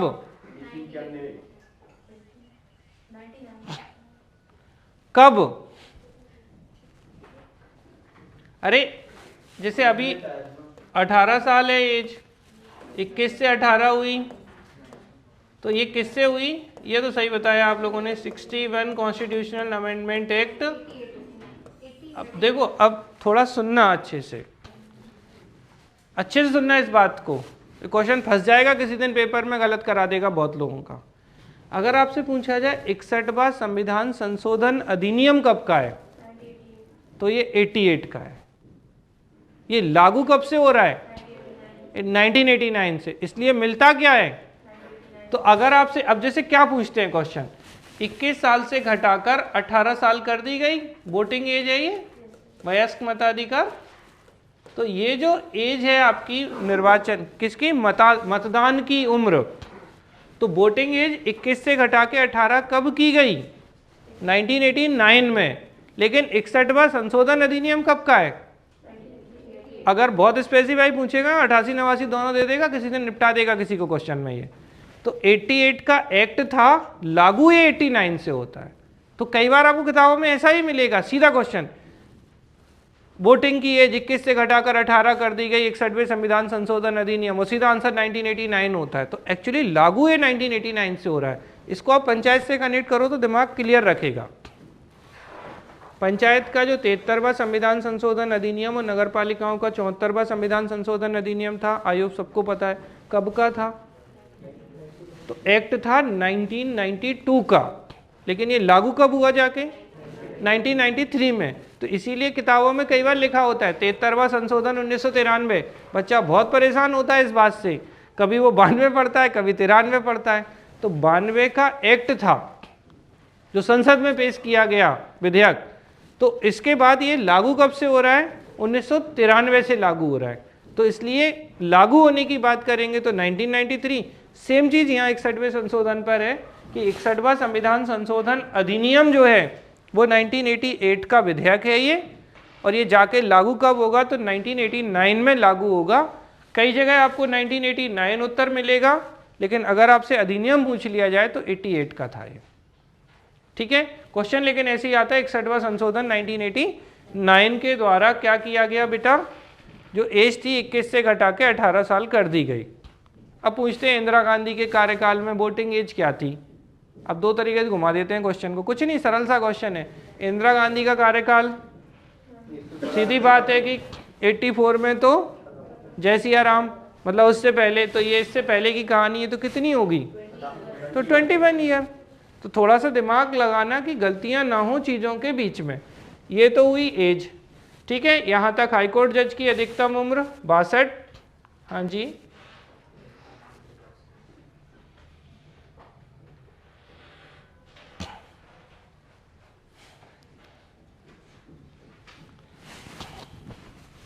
वो क्वेश्चन एक्चुअली क्लियर करेंगे वो उसमें।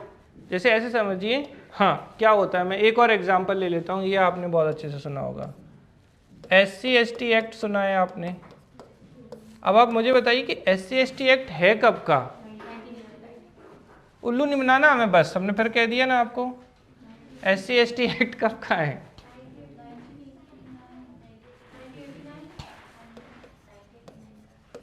अरे नहीं, 8 का नहीं, 1989 का है SC/ST act.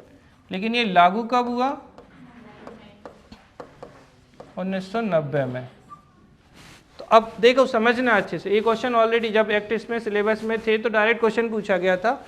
SC&ST prevention of atrocities act, पूरा नाम इसका ही है, अनुसूचित जाति एवं जनजाति अत्याचार निवारण अधिनियम 1989।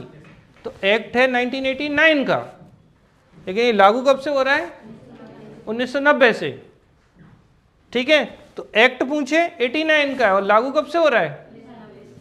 एक बात, अब अगर जैसे 73वें में ही है सबसे ज़्यादा कन्फ्यूजन, पूछे आपसे 73वां संविधान संशोधन अधिनियम कब का है, तो 73वां संशोधन जो है वो 1992 का है। लेकिन अगर वो पूछे लागू कब से हुआ, तो आपको आंसर 1993 करना है। सेम चीज 74वें पे भी सेम है, अब इसको तो लिखने की जरूरत नहीं है। इसी चीज को आप 61वें पे देख लीजिए, तो 61वां संविधान संशोधन अधिनियम 1988 का है ये। लेकिन ये एनफोर्समेंट कब से है, तो लागू कब से हो रहा है, क्योंकि पूछा कैसे जाता है 21 से घटाकर 18 वर्ष कर दी गई, तो हुई तो तब मानेंगे ना जब लागू होगी चीज, तो इसलिए ये 1989 मिलता है। लेकिन यूपीएससी लपेट देता है, यहाँ पहला ऑप्शन ही 88 होता है और पूछता है 61वां संशोधन अधिनियम कब का है, तो कब का हो गया, अधिनियम 88 का है, लागू 89 से हो रहा है, तो 21 से घटा के 18 की जा रही है 89 में जाके। आई होप अभी क्लियर होगा सभी को, कोई डाउट है किसी को, तो थोड़ा ध्यान देना कि इधर इधर में ही थोड़ा गड़बड़ होगा ना तो क्वेश्चन गलत हो जाएगा, पता भी नहीं चलेगा हमें। और सबसे ज़्यादा तकलीफ तो तब होती है जो चीज़ हमें पता हो वो गलत हो जाए, जो पता नहीं है उसकी कोई तकलीफ नहीं, सपने में आती है फिर वो पेपर के बाद।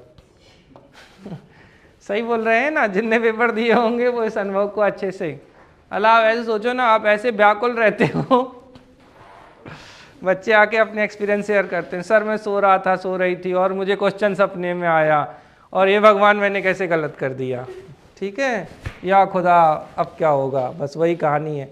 ठीक, इनको थोड़ा ध्यान रखिए। SC/ST एक्ट 1989 का है, लागू 1990 से हो रहा है, 73वां 1992 का है, 74वां भी 1992 का है, और ये लागू कब से होगा, तो 1993 से लागू होगा। अच्छा, इतनी बात इन पे चलिए, तो थोड़ा सा टॉपिक से हट गए हम लोग कुछ चीज़ों में, बट वो उससे रिलेटेड थी तो कराना ज़रूरी था। एक बात बताइए मुझे, आप अच्छे से ध्यान रखिएगा कि विधेयक और अधिनियम में क्या अंतर है। विधेयक जो होते हैं लोकसभा राज्यसभा में पेश किए जाते हैं और अधिनियम तब बनता है जब उसमें राष्ट्रपति का कंसेंट होता है। Difference between bill and act. Bill मतलब प्रस्ताव। आप ही फंसोगे, आप एक और बात बोले तो। लो, हमें लग रहा था जब कोई दोबारा बोलता है, एक मिनट सुन लो बस, आप अभी बढ़िया से हम पूछते हैं। हाँ, प्रस्ताव रेजोल्यूशन, बिल विधेयक, एक्ट अधिनियम। हाँ बोले अब विद्वान लोग, बोलो। अब थोड़ा और बोलोगे तो एक और शब्द आ जाएगा, इसलिए पहले बोल दो इतना। और अगर ये पारित हो जाता है राष्ट्रपति के हस्ताक्षर के साथ, तो ये विधेयक बन जाता है। नहीं, अगर बहुत सारे विधेयक बहुत सारे आते हैं लेकिन वो नहीं पारित हो पाते हैं, फिर वो सीधे मतलब मैक्सिमम नंबर रहता है विधेयक का और अधिनियम का भी रहता है। तो प्रस्ताव क्या होता है? सर ऐसे तो दो प्रकार से होते हैं। जब सांसद कोई कानून बनाना चाहती है तो पहले प्रस्ताव पेश करती है, तो वो बिल के रूप में लोकसभा और राज्यसभा में पेश होता है। अगर उसमें सहमति बन गई तब जाके राष्ट्रपति के कंसेंट के बाद यह अधिनियम है। कब बिल है, कब रेजोल्यूशन है, कब बिल है, कब एक्ट है। और मैं थोड़ा और आगे जाऊंगा तो मैं पूछूंगा कब लॉ है। हाँ, अब सोचो, अब थोड़ा सा सोच ही रहे हैं तो अच्छे से सोच लीजिए। हाँ भैया, लाइव में कोई कुछ बोल रहा था, दिखाएं विद्युता। अच्छा, एक और बात बताता हूँ, थोड़ा और फंसाई देते हैं, अब काय के लिए इतना कर रहे हैं। आओ मोशन में। अच्छा, एक है रेजोल्यूशन और एक है मोशन। जैसे मैं एक एग्जांपल दे देता हूँ, कौन सा मोशन जानते हैं आप लोग? सुबह सुबह बनता है वो नहीं, आप यहाँ पॉलिटी वाला मोशन बताओ, ठीक है? Circular motion, uniform motion science में। अच्छा, वो फिजिक्स है। मज़ेदार बात ये है कि वो भी मोशन नहीं पता लोगों को, सीरियसली बोल रहे हैं, क्योंकि मोशन में मोशन बाहर आ जाते हैं। मोशन का मतलब क्या है, रेजोल्यूशन का मतलब क्या है, और बिल क्या है और एक्ट क्या है, कोई भी बता दे तो मुझे बहुत खुशी होगी। अच्छा, कहाँ हम रेजोल्यूशन इस्तेमाल करते हैं, कहाँ हम मोशन इस्तेमाल करते हैं? अच्छा, पॉलिटी में मोशन कौन कौन से? मोशन का मतलब पहले समझ पा रहे हैं? हिंदी में नहीं, हम तो फारसी में बोल रहे हैं। हिंदी में? हिंदी में? कॉन्फिडेंस मोशन होता हाँ, बहुत बढ़िया, गुड जॉब। विश्वास प्रस्ताव, अविश्वास प्रस्ताव। कॉन्फिडेंस में बोले आप, बढ़िया। कॉन्फिडेंस मोशन हिंदी में लिख दें आप? विश्वास प्रस्ताव, अविश्वास। विश्वास, मुझे विश्वास लिखना नहीं आ रहा है ऐसा लग रहा। कौन सा सा आएगा यार? ये सही था? क्या लिखा मैंने, मुझे ही नहीं पता। यहाँ लिख दें ये सही है? ये तो नहीं विश्वास है? हाँ ठीक, तो ये विश्वास नहीं है, इस पे विश्वास करना है। चलो, श्वास पे विश्वास। तो ये जो विश्वास प्रस्ताव है, अब देखना, चूंकि हम लोग बेटा संसद ही समझ रहे हैं तो हमें बहुत सारी चीज़ों को थोड़ा पैरेलल देखना होगा जिससे कन्फ्यूजन पॉइंट खत्म हो जाए। क्योंकि क्या होता है ना, जैसे ही थोड़ा अंदर घुसते हैं फिर वो लपेट देते हैं, और इंटरव्यू के सारे क्वेश्चन हैं। अब मुझे पहले ये बताइए कि मोशन का मतलब भी प्रस्ताव और रिजोल्यूशन का मतलब भी प्रस्ताव, तो कहाँ हम रिजोल्यूशन कहाँ हम मोशन की बात करते हैं? कुछ एग्जाम्पल किसी को पता हो तो? अच्छा चलो पहले तो प्रस्ताव बताओ, मोशन वाले कितने मोशन सुने हैं आपने? एक आपने बताया विश्वास, तो मैं उसके विपरीत बोल देता हूँ नॉन कॉन्फिडेंस मोशन। ठीक है, तो नॉन नहीं, बेसिकली नो कॉन्फिडेंस मोशन। ठीक है, तो अविश्वास, विश्वास के अपोजिट अविश्वास प्रस्ताव। हाँ, और प्रस्ताव बताए कोई? बोलिए अजय, क्या बोल रहे थे?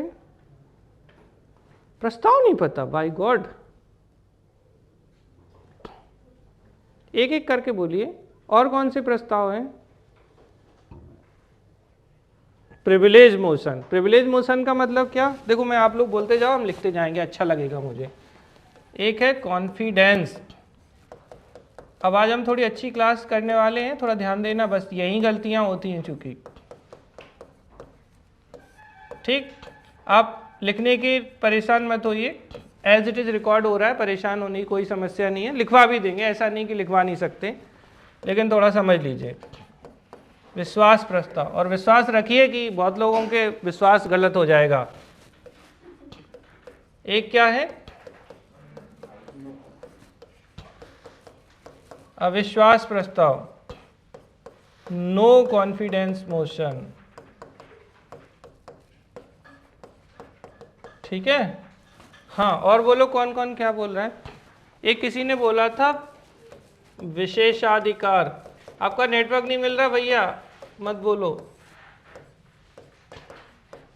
विशेषाधिकार प्रस्ताव यानी कि प्रिविलेज मोशन। हाँ, और क्या बोले थे आप लोग? बोलते जाओ, हम सुनते जा रहे हैं, बस 3 ही हुए अभी। एक मिनट रुक दिया जरा, ध्यान अकेला रह गया, आकर्षण तो पता नहीं कहाँ है, कुछ गलत थोड़ी है। हाँ जी भैया, कॉन्फिडेंस आया? अभी देखते हैं, नो कॉन्फिडेंस में बदल देते हैं। Confidence motion, no confidence motion, privilege motion. ठीक है, और बोलो। काला टेंशन मोशन, ध्यान आकर्षण। ध्यान आकर्षण प्रस्ताव। हाँ, धन्यवाद प्रस्ताव। निंदा। निंदा मतलब सेंसर मोशन। ध्यानाकर्षण मतलब कॉल अटेंशन मोशन। ठीक है, हाँ जी, और बोलो। एडजॉर्नमेंट। आप लोग एकदम बोलते हो ना। हाँ बोलिए, बोलो क्या बोल रहे हैं, बोलो। कटौती प्रस्ताव, कट मोशन। ठीक है, ये बजट के साथ की, इसको अपन एक दिन के लिए रोकते हैं। हाँ, और क्या आप बोल रहे थे? हाँ बोल दो। हाँ, यही तो सुनना चाह रहा था मैं कि सबसे ज़्यादा तो यही परेशान करेगा। एडजॉर्नमेंट मोशन मतलब स्थगन प्रस्ताव। ठीक है, और कुछ इच्छा है? Confidence, no confidence, adjournment, privilege, ध्यानाकर्षण, निंदा, मोशन ऑफ थैंक्स यानी कि धन्यवाद प्रस्ताव।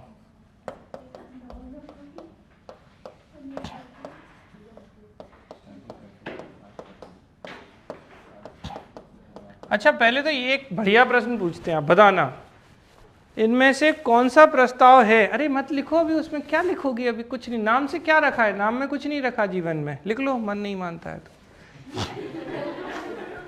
धन्यवाद प्रस्ताव जो है, मोशन ऑफ थैंक्स जो है, मतलब इन प्रस्ताव में कौन से ऐसे प्रस्ताव हैं जो सरकार के विरुद्ध आएंगे तो सरकार गिर जाएगी।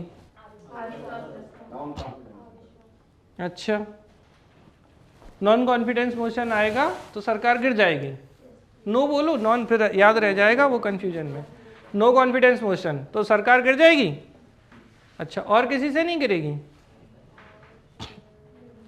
अगर धन्यवाद प्रस्ताव सरकार के विरुद्ध आ जाए तो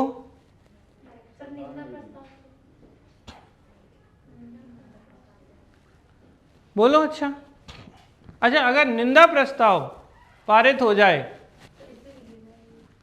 तो सरकार गिरेगी, हाँ या ना? चलो मैं एक बहुत सरल सा प्रश्न पूछता हूं। कट मोशन है 3 तरीके के, ठीक है? कट मोशन अगर पारित हो जाए, कट मोशन का मतलब है कटौती प्रस्ताव। कट गई, कटौती हो गई ना, कटौती प्रस्ताव भेज देना मैं। कटौती प्रस्ताव, अगर ये कटौती प्रस्ताव पारित हो जाए, लिंक आ रही है वो तो, तब तक आप लोग हुए ना प्रत्यक्षदर्शी।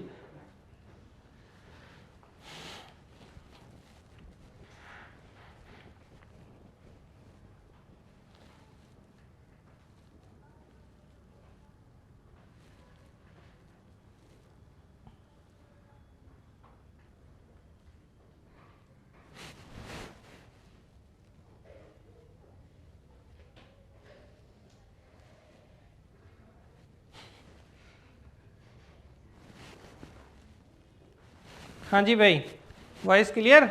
चलो बताओ, पहले तो ये बताओ विश्वास प्रस्ताव कौन लाता है?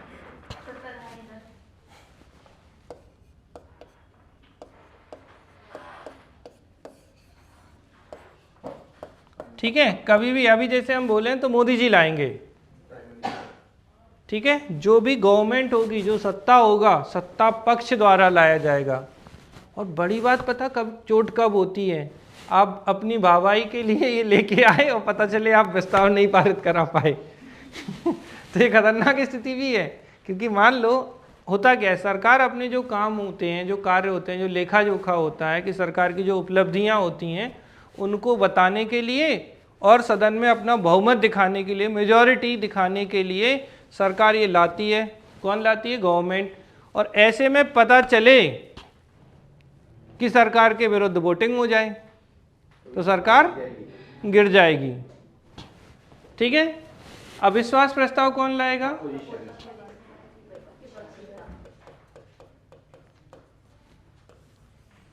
विपक्षी दल। विपक्षी दल अगर ये लाए और अविश्वास प्रस्ताव अगर पारित हो गया तो फिर से सरकार गिर गई। अच्छा, मजेदार बात यह कि हर कदम पे सरकार गिरेगी, ये ध्यान रखना। मतलब सरकार ना लूली लंगड़ी है, मतलब कभी भी लड़खड़ा के गिर जाएगी। ठीक, क्या हुआ कि भैया जैसे ही विपक्षी दल ने अविश्वास प्रस्ताव पारित हो गया और क्या गिरी? गवर्नमेंट गिरी, ठीक है? खत्म। अब देखना, अब प्रश्न बनता है यहां से, अविश्वास प्रस्ताव हम घूम फिर के आ जाएंगे लोकसभा पे और राज्यसभा पे, आप समझ लेना बस कैसे आ रहे हैं। अविश्वास प्रस्ताव जो है वो किस सदन में आता है? ये बताओ जल्दी से।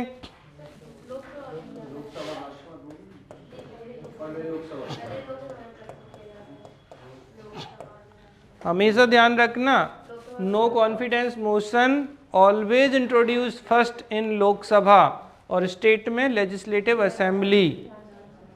ठीक है, अच्छे से ध्यान रखना। तो अविश्वास प्रस्ताव कहाँ पेश किया जाएगा? लोकसभा में। ठीक है, और राज्यों में विधानसभा में। एक अंतर याद कर लो। अब अगर हम बोलें अविश्वास प्रस्ताव कहाँ प्रस्तुत होगा? विधानसभा और लोकसभा में। तो क्या राज्यसभा में प्रस्तुत होगा? नहीं होगा।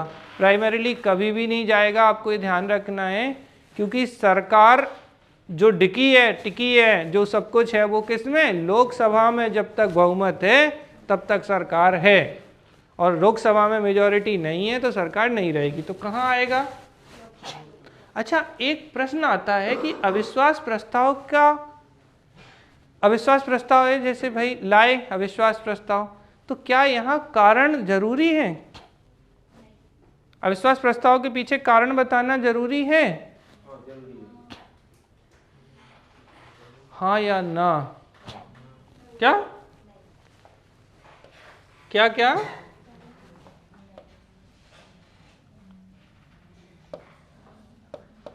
कारण आवश्यक है या नहीं है? बहुत बढ़िया। ठीक है, देखो अब कनेक्ट करो। ठीक है, अब किसी से बोल नहीं सकता। मान लो कोई एक बाहर का बच्चा आया, मुझे उस पर विश्वास नहीं है, अविश्वास है। ठीक है, तो अविश्वास के पीछे कोई कारण हो सकता है क्या? नहीं है, बस नहीं है, क्योंकि वो बाहर का है, बस यही कारण मान लो। लेकिन ध्यान रखना कि अगर विपक्षी दल अविश्वास प्रस्ताव लाएंगे तो इन्हें कारण बताना जरूरी नहीं है, बिल्कुल दिमाग में रखना। अच्छा, किसी की निंदा कराओ, निंदा में ना, अब अच्छे से सोचो। अच्छा, निंदा होगी किस आधार पर? कार्य के आधार पर, यानी कोई तो कारण होगा। समझ में आ रही? तो यहां क्या है? निंदा में कॉज कंपलसरी है, कारण आवश्यक है। देखो आपस में कनेक्ट करो चीजों को, नहीं तो फिर डोल जाती हैं ये। तो कॉज कंपलसरी कहां पर? निंदा में। लेकिन अविश्वास में कॉज कंपलसरी नहीं। अच्छा, निंदा कहां आएगा? लोकसभा या राज्यसभा में? और अविश्वास प्रस्ताव कहां आ सकता है? अविश्वास केवल लोकसभा में। और ये दोनों सा बन जाएगा। हाँ, अब मान लो अविश्वास प्रस्ताव पारित हो गया तो सरकार गिरी, लेकिन निंदा प्रस्ताव अगर पारित होता है तो सरकार नहीं गिरेगी। तो पूछा जाता है कौन सा मोशन या कौन सा प्रस्ताव है जो सरकार के अगेंस्ट पास होने पर भी गवर्नमेंट को रेजिग्नेशन नहीं देना होता है, गवर्नमेंट को इस्तीफा नहीं देना होता है, तो वो क्या है? निंदा प्रस्ताव है। बात समझ में आई? तो क्या है? गवर्नमेंट क्या नहीं होगी? नहीं गिरी। ठीक है, तो गवर्नमेंट नहीं गिरी। अरे भैया गिर कहाँ रही है? नहीं गिरी। तो कहाँ नहीं गिरेगी? निंदा में। निंदा तो चलते फिरते कर सकते हैं, मोदी जी यार अच्छा काम नहीं कर रहे हैं, बोलते ही रहते हैं विपक्षी दल। सरकार गिरेगी क्या? और खूब बोलते हैं, लोकसभा विधान पारित भी कर सकते हैं, लेकिन सरकार नहीं गिरेगी। ये ध्यान रखना, ये एकमात्र ऐसा प्रस्ताव है जिसके पारित होने पर सरकार नहीं गिरेगी सरकार के विरुद्ध। इसका पर्पस क्या है? निंदा करना। और निंदा करने का क्या पर्पस? मतलब निंदा का पर्पज अभी मैं बोलूंगा तो फिर आप दुखी हो जाएंगे। ठीक है, निंदा करने का पर्पज कुछ होता ही नहीं है। निंदा है, निंदा नियरे राखिए, होता है ना। निंदा एक इतना आत्मिक सुख है जिसमें आप मतलब आप उतने भी महान व्यक्तित्व हो, आप किसी के बारे में बस बोलना शुरू करिए, आप 2 बात बोलेंगे, सामने वाला 4 और जोड़ देगा, फिर आप 4 बोलेंगे, वो 8 और जोड़ देगा, और आपको आत्मिक सुख की अनुभूति होती है। हरिशंकर प्रसाद जी की बातें याद रखिए। मतलब महान से महान व्यक्तित्व को निंदा रस में जो आनंद आता है वो किसी और में नहीं आता। तो विपक्षी दल क्यों? अब देखिए, सरकार की नीतियों को लोगों को बताने के लिए, पॉलिटी में बात करें, और जनता के समक्ष रखने के लिए, सदन में प्रस्तुत करने के लिए निंदा प्रस्ताव लाया जाता है। और अच्छे से ध्यान रखना, निंदा प्रस्ताव क्या मंत्री परिषद के विरुद्ध आता है या इंडिविजुअल मिनिस्टर के विरुद्ध आता है? बोलो जल्दी से, किसके विरुद्ध आता है निंदा प्रस्ताव? मतलब whole of council of minister या इंडिविजुअल मिनिस्टर? और ध्यानाकर्षण बहुत इंपॉर्टेंट कॉन्सेप्चुअल चल रहा है, इसलिए ध्यान रखना। आप ध्यान आकर्षण प्रस्ताव भी है और आपके ध्यान आकर्षण कॉलिंग अटेंशन मोशन की बहुत आवश्यकता है। पिन ड्रॉप साइलेंट ऐसी बस। ये किसके अगेंस्ट होगा? पहले तो यही बता दो भैया, किसके? मिनिस्टर या होल काउंसिल ऑफ मिनिस्टर? निंदा तो होल काउंसिल ऑफ मिनिस्टर होगा। अच्छा, एक खुद से सोच के देखो, निंदा किसकी करनी है? और कोई मंत्री खराब काम कर रहा हो उसकी नहीं कर सकते क्या? नहीं, मतलब अच्छा, एक मैं लूँ, एक ढीठ स्टूडेंट बैठा है और वो नहीं पढ़ रहा है और मैं बोलूँ तुम सब बहुत ढीठ हो, तुम नहीं पढ़ते हो। बोले वो तो शामिल हो गया ना साहब, अच्छा लगेगा तुम सबको? कैसा फील होगा? सर को यार सोच समझ के नहीं बोलते हैं यार, ये क्या, मैं रोज आता हूँ आती हूँ, मैं रोज पढ़ रहा हूँ और आप क्या कर रहे हो? क्लास में नहीं होता था, सुनते कौन थे? हमेशा याद है टीचर क्या बोलता है, जो आएगा उसी से तो बोलेंगे। अब जो मतलब नहीं आया, नहीं पढ़ रहा है, नहीं कर रहा है, बारे में उसके बोला जा रहा है, लेकिन बोला किसको जाता है? जो सामने होता है। तो समझ में आ रही है? तो याद रखिएगा कि निंदा इंडिविजुअल भी होगी और कलेक्टिव भी होगी। मतलब व्यक्ति विशेष, अब व्यक्ति से मतलब है मंत्री विशेष, इंडिविजुअल मिनिस्टर और होल काउंसिल ऑफ मिनिस्टर। तो censure motion against individual minister और होल काउंसिल ऑफ मिनिस्टर दोनों कंडीशन में हो सकती है। समझ में आई? क्योंकि भाई निंदा, जैसे मान लो किसी व्यक्ति ने, एक्स नाम के पर्सन ने, एक्स नाम के मिनिस्टर ने कोई अच्छा काम नहीं किया तो उसके अगेंस्ट ले आएंगे। ठीक है। अब दूसरी स्थिति हो सकती है कि पूरी की पूरी गवर्नमेंट अच्छा काम नहीं कर रही है, अगर उनकी निंदा करनी है तो पूरी मंत्रिपरिषद के अगेंस्ट आ सकती है। ध्यानाकर्षण प्रस्ताव किसके विरुद्ध आएगा?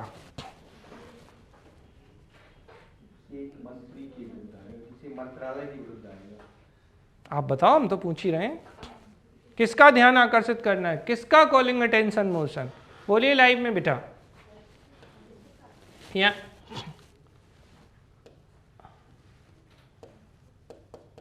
मंत्री या मंत्री परिषद, बस एक ही क्वेश्चन है। इंडिविजुअल मिनिस्टर आईएम लिख दूं, मंत्री विशेष का या मंत्री परिषद का? और थोड़ा फंसा देते हैं, या सदन का?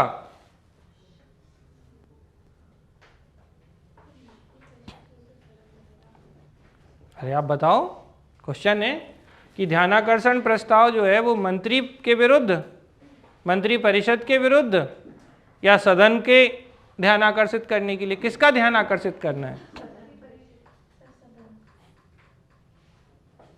बोलो, किसके विरुद्ध और किसका ध्यान? अच्छा चलो और थोड़ा घुमाते हैं। इंडिविजुअल मिनिस्टर या होल काउंसिल ऑफ मिनिस्टर?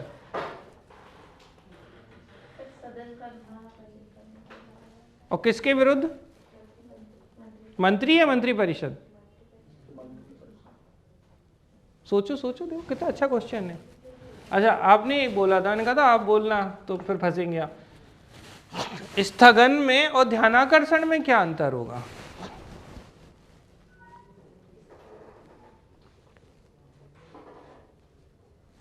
सोचो। Adjournment, adjournment motion. अच्छा पहले एक और प्रश्न, चलो एडजर्नमेंट और एडजर्नमेंट मोशन में क्या अंतर है? चलो बताओ आप लोग। अब देखो यही मतलब आप ये मान लो बस यही चीजें हैं जो गलत होती हैं। अगर ये कॉन्सेप्ट बन गया तो आपका बहुत कुछ सुधर जाएगा। पहले तो एक एक करके बात करने। कॉन्फिडेंस मोशन सरकार लाएगी, अपने अचीवमेंट्स, अपनी उपलब्धियां, अपनी चीज़ों को बताने के लिए लाती हैं। नो कॉन्फिडेंस मोशन अपोजिशन लेके आएगी। ठीक है, अच्छे से ध्यान रखना है। और अपोजिशन को कारण बताना कंपलसरी नहीं है, नॉट नेसेसरी, ठीक है, मतलब कोई भी आवश्यक नहीं है कि वो कारण बता के लाएं। लोकसभा में आएगा या राज्य की विधानसभा में आएगा, अच्छे से ध्यान रखना, बिल्कुल क्लियर कट। और अगर ये पास हो जाता है तो सरकार गिर जाती है।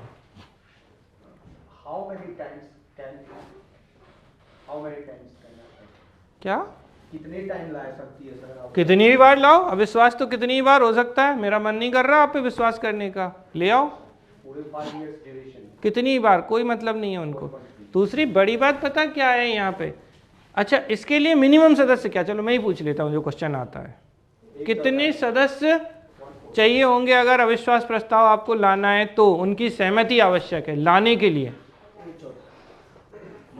बोलिए लाइव में कितने, ठीक है, क्योंकि लोकसभा में आ रहा है, अगर लोकसभा के 50 सदस्य लिख के देते हैं कि हम सरकार के विरुद्ध, विपक्षी दल उस पर साइन करा के लोकसभा अध्यक्ष को देंगे, अध्यक्ष स्वीकार करेगा तो आगे जाएगा, पहली चीज़ और ध्यान रखना है, नहीं तो वहीं खत्म हो जाएगा अविश्वास प्रस्ताव।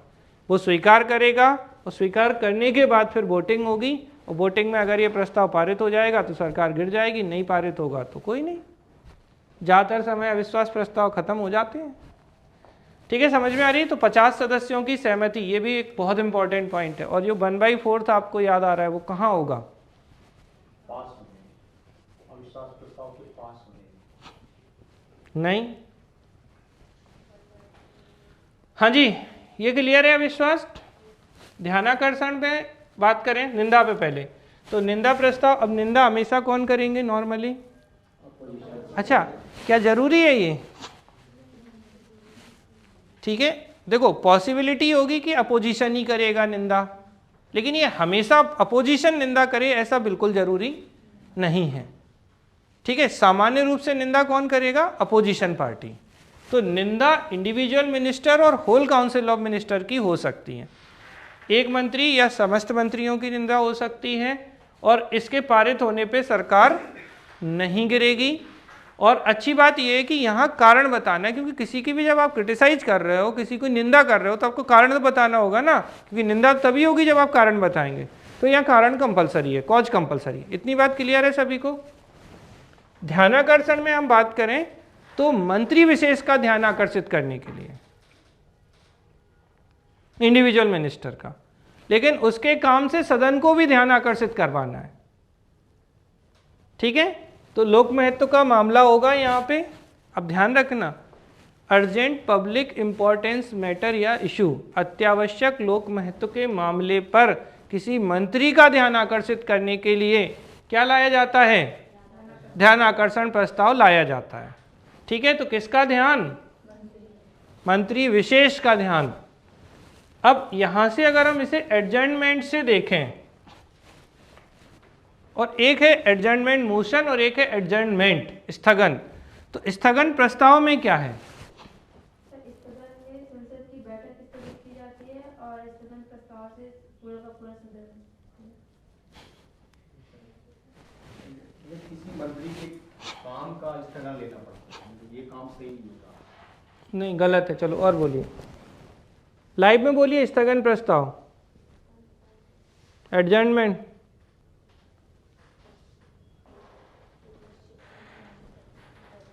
हाँ ठीक है, वेरी गुड। और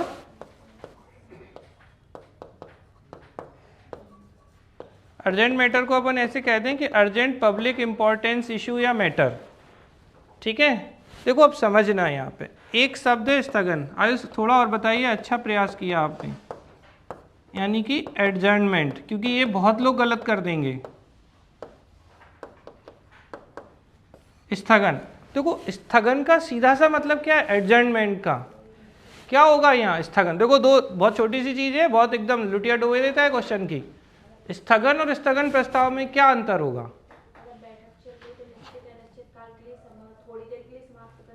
स्थगन का सीधा सा अर्थ बताओ आप, तो स्थगन मीन्स क्या? मतलब जो बैठक चल रही है उसको थोड़ी देर के लिए रोकना, निश्चित काल के लिए भी हो सकता है, निश्चित काल के लिए। क्या इसको अगर हम देखें तो स्थगन कैसे हो सकता है? एक तो क्या, एक निश्चित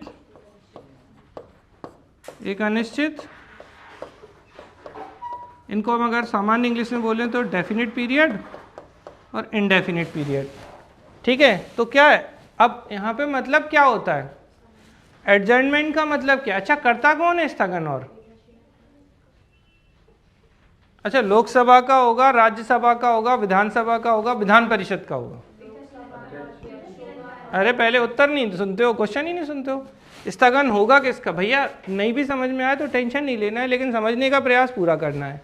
फिर से बताएंगे, 3 बार बताएंगे, 10 बार बताएंगे, अगर ये नहीं पढ़ा तो फंसेगा क्वेश्चन कहीं ना कहीं।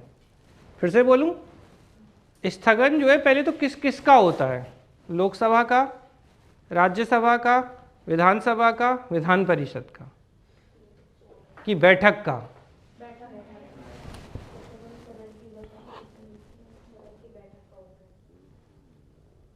किसका होगा स्थगन? कोशिश करो, ट्राई करो, बताओ। कार्यवाही का, सदन की। अच्छा, फिर क्या होगा? सदन की कार्यवाही स्थगित हो जाएगी तो सदन स्थगित होगा या कार्यवाही स्थगित हुई? देखो बेटा, अच्छे से ध्यान रखना, यहाँ स्थगन में ना सदन की बैठक का है पहले तो, सिटिंग ऑफ द हाउस, और बोले suspension of the sitting of the house. सदन की बैठक ही स्थगित हो गई है, कोई चर्चा नहीं हो रही है। अब स्थगन में क्या हो रहा है? फिर से बोलूं, सदन की बैठक समाप्त कर दी है, कोई बैठक नहीं होगी। थोड़ी देर के लिए लोकसभा है, ये विपक्षी दल कम ही होते हैं, हंगामा शुरू। मैं लोकसभा अध्यक्ष, जैसे ही इनने हंगामा शुरू किया मैंने कहा 2 घंटे के लिए बैठक स्थगित।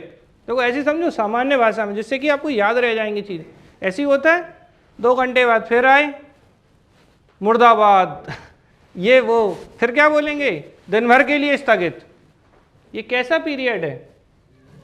क्या हो रहा है स्थगित? पहले तो दिमाग ये लगाओ, तो एडजर्नमेंट ऑफ द सिटिंग, या हम कहें कि सदन की बैठक, क्या किसका एडजर्नमेंट है? ठीक है, प्रोसीडिंग का नहीं, ध्यान रखना। देखो, क्योंकि लग ऐसा रहा है कि प्रोसीडिंग का हो रहा है, एक्चुअली क्या हो रहा है? सदन की बैठक का स्थगन या सदन की बैठक की समाप्ति। तो सिटिंग ऑफ द हाउस, और बोले एडजर्नमेंट जो होगा वो सिटिंग ऑफ द हाउस का होगा, जो बैठक चल रही है वो समाप्त हो जाएगी। ठीक, अब आपने हंगामा किया, अगले दिन फिर आए, फिर हंगामा किया, तो यहाँ से जो पीठासीन अधिकारी है, जैसे हमने लोकसभा माना था, तो लोकसभा अध्यक्ष हैं पीठासीन अधिकारी, प्रिसाइडिंग ऑफिसर, वो बोलेंगे दिन भर के लिए स्थगित पहले, फिर कल फिर आए, फिर हंगामा, बोले फिर दिन भर के लिए, फिर बोलेंगे अनिश्चित काल के लिए स्थगित, इनडेफिनिट पीरियड। और इसी अनिश्चित काल के लिए स्थगन के बाद में क्या कहानी बनती है? क्या आएगा इसके बाद? इसके बाद होगा प्रोरोगेशन, सत्रावसान, सत्र का अवसान। देखो, एंड ऑफ द सेशन जो है वो सत्रावसान है, सत्र की समाप्ति। तो वो क्या है? एंड ऑफ द सेशन है, जो सत्र चल रहा था। अब देखो, बैठक नहीं हुई वहां समाप्त, पूरा का पूरा सेशन या सत्र ही समाप्त कर दिया, लेकिन शुरुआत कहाँ से हो रही है? देखो, और बहुत आराम से समझो। सुबह सुबह आ गए आप 11 बजे, बढ़िया लोकसभा में बैठे हैं, चर्चा चल रही है, इतने में विपक्षी दल ने या किसी ने भी हंगामा शुरू कर दिया। तो अगर लोकसभा में बैठक चल रही है तो लोकसभा के अध्यक्ष बोलेंगे बैठक को स्थगित करते हैं। सामान्य भाषा समझो, जिससे कि दिमाग में फिट हो जाए कि किसको स्थगित कर रहे हैं। बैठक को स्थगित कर रहे हैं, सिटिंग को स्थगित कर रहे हैं। कर दिया आपने बैठक को स्थगित, या तो निश्चित या अनिश्चित काल के लिए स्थगित करेंगे। जब आपने इनकी बैठक को अनिश्चित काल के लिए किया स्थगित, तो अनिश्चित काल के बाद में क्या आ जाएगा? प्रोरोगेशन, यानी कि सत्रावसान। और सत्रावसान कौन करते हैं? राष्ट्रपति। जबकि स्थगन कौन कर रहे थे? अगर ठीक है, जो भी हैं अब, क्योंकि अब डिपेंड करेगा ना, अगर लोकसभा होगी तो अध्यक्ष, और राज्यसभा होगी तो सभापति, उपराष्ट्रपति करेंगे। तो पीठासीन अधिकारी, प्रिसाइडिंग ऑफिसर का मतलब जो भी उसका प्रिसाइडिंग ऑफिसर होगा वो स्थगन करेगा। जबकि सत्रावसान, प्रोरोगेशन कौन कर रहा है? राष्ट्रपति, और राज्य में होगा तो राज्यपाल। इतनी बात समझ में आई। ये तो स्थगन है, मतलब अब बैठक चल ही नहीं रही भैया। इसमें इस क्वेश्चन को पूछने के लिए यूपीएससी ने डाला था स्थगन प्रस्ताव ऑप्शन में पहला। सदन की बैठक का समाप्त होना स्थगन प्रस्ताव है ना भैया। अब समझो कि ये क्या है, एडजर्नमेंट मोशन। तो कोई अत्यावश्यक लोक महत्व का मामला आ गया, हम लोगों की बैठक चल रही थी लोकसभा की बढ़िया से, कोई अर्जेंट पब्लिक इंपॉर्टेंस इशू आया और अत्यावश्यक लोक महत्व के मामले पर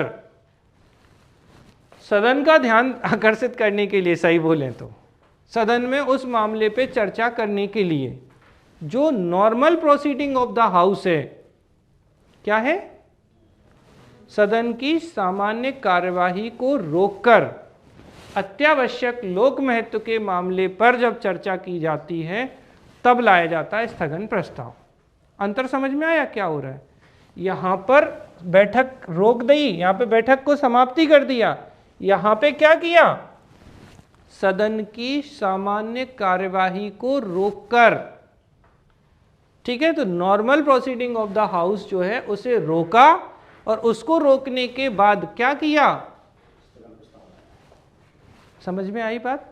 और फिर जब तक उस पर चर्चा चलेगी तो वो वाली प्रक्रिया रुकी है जो सामान्य आपकी प्रक्रिया है। यहां पे बैठक स्थगित हुई क्या, बैठक स्थगित हुई नहीं हुई। तो दोनों में अंतर समझ में आ रहा है? स्थगन में बैठक ही समाप्त हो गई जो आप मीटिंग कर रहे थे, जबकि स्थगन प्रस्ताव में जो आप नॉर्मल बात कर रहे थे, जो आपकी डेली रूटीन की चीजें चल रही थी, उनको रोका। अर्जेंट पब्लिक इंपॉर्टेंट इशू था, अत्यावश्यक लोक महत्व का मामला था, उस पर चर्चा करनी थी। जब तक उस मामले को सॉल्व नहीं कर लेंगे अब स्थगित भी, अब सदन का स्थगन भी नहीं होगा।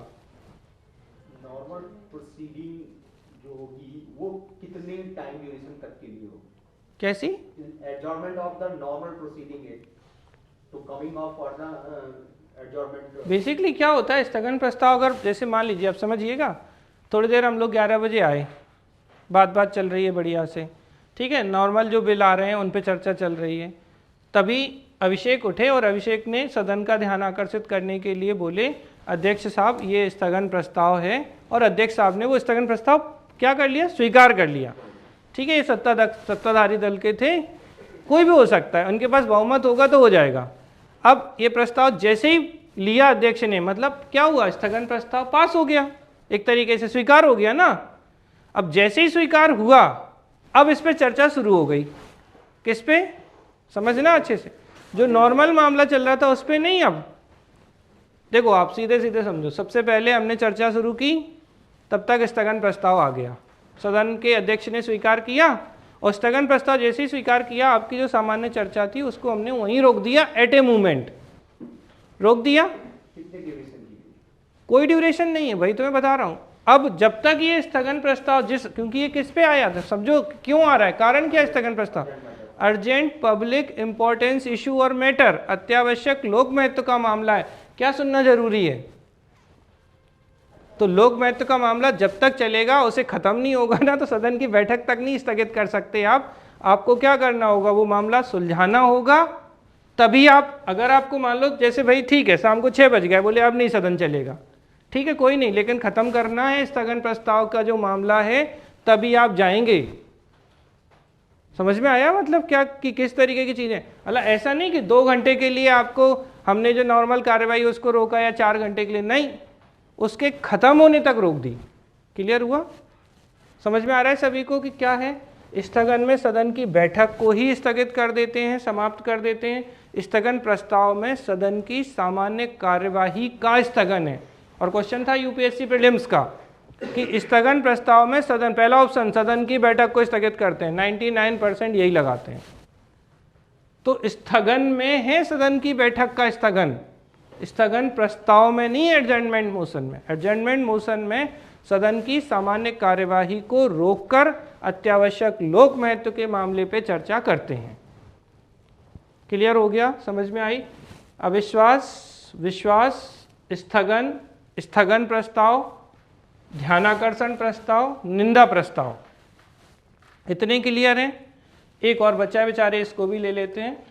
प्रिविलेज मोशन, विशेषाधिकार प्रस्ताव का मतलब क्या है? अब यहाँ पे क्या होता है, चूंकि देखिए अब यहाँ पहले विशेषाधिकार समझना जरूरी है, सही बात तो यही है। फिर भी बताओ कि संसद सदस्यों के और राज्य विधानमंडल के सदस्यों के विशेषाधिकार किस आर्टिकल में, मैं इतने ही से खुश हो जाऊंगा। बोलो भाई, इनके विशेषाधिकारों का वर्णन किस आर्टिकल में? हाँ 105, ठीक, वेरी गुड। तो विशेषाधिकार प्रस्ताव जो है, विशेषाधिकार जो है वो 105 है। मैं जल्दी से 2 मिनट में थोड़े से विशेषाधिकार बताता हूँ। जैसे कि अगर मैं बोलूँ कि सदन की बैठक के 40 दिन पूर्व, सदन की बैठक के दौरान और 40 दिन बाद किसी, ठीक है ना, सिविल मामले में गिरफ्तार नहीं किया जा सकता। क्या? सदन की बैठक के 40 दिन पूर्व, बैठक के दौरान और 40 दिन पश्चात सदन में कही गई किसी भी स्टेटमेंट के लिए आपके खिलाफ किसी अदालत में केस नहीं हो सकता। सदन की कार्यवाही का प्रसारण करना है नहीं करना है, ये सब कौन निर्धारित करते हैं? सदन ही निर्धारित करता है। इससे भी बड़ी बात यह है कि जो सदन के सदस्य हैं, अगर उसके को कहीं ले भी जाना है, मंत्री को, विधायक को, सदन के सदस्य मतलब उसके मेंबर, तो बिना अध्यक्ष या सभापति की अनुमति के आप उन्हें बाहर ले नहीं जा सकते। ठीक है, समझ में आई? ये क्या है इनके विशेषाधिकार। और इसी का दुरुपयोग करते हैं मंत्री विधायक। जमीन दबा ली किसी की और 3 सेशन होते हैं और 40 दिन पहले, 40 दिन बाद और ड्यूरिंग उसके, तो लगभग 300 साढ़े 300 से ज़्यादा दिन हो जाते हैं। ये 50 दिन कांड नहीं करेंगे, ज़्यादा से ज़्यादा क्या होगा। समझ में आ रही ना बात? तो ये क्या है, विशेषाधिकार है। अब इन विशेषाधिकारों पर जब बात की जाती, तो अब जैसे कोई मंत्री है जिसने किसी मामले से संबंधित जानकारी सदन को नहीं दी, समझना अच्छे से, एक स्थिति कि इन्फॉर्मेशन हमने दी ही नहीं। क्या किया किसी मिनिस्टर ने, हाउस को कोई इन्फॉर्मेशन नहीं दी, एक स्थिति हो सकती है। या फॉल्स इन्फॉर्मेशन दे दी, इन्फॉर्मेशन नहीं दी, एक तो क्या किया, नहीं दिया, या क्या दे दिया, गलत दे दी, या कैसी दे दी, इनकम्प्लीट, अधूरी। तो अगर आधी अधूरी दी, गलत दी या नहीं दी, अब तीनों स्थितियों में से किसी भी स्थिति में जो भी सदन के सदस्य होते हैं वो विशेषाधिकार प्रस्ताव लेके आते हैं कि हमारे जो प्रिविलेज हैं उनका हनन हुआ है, वायलेशन हुआ है प्रिविलेजेस का। क्योंकि हम संसद के सदस्य हैं या हम राज्य विधानमंडल के सदस्य हैं, इसके सदस्य होने के नाते हमें समस्त जानकारी होनी चाहिए जो भी मामला है।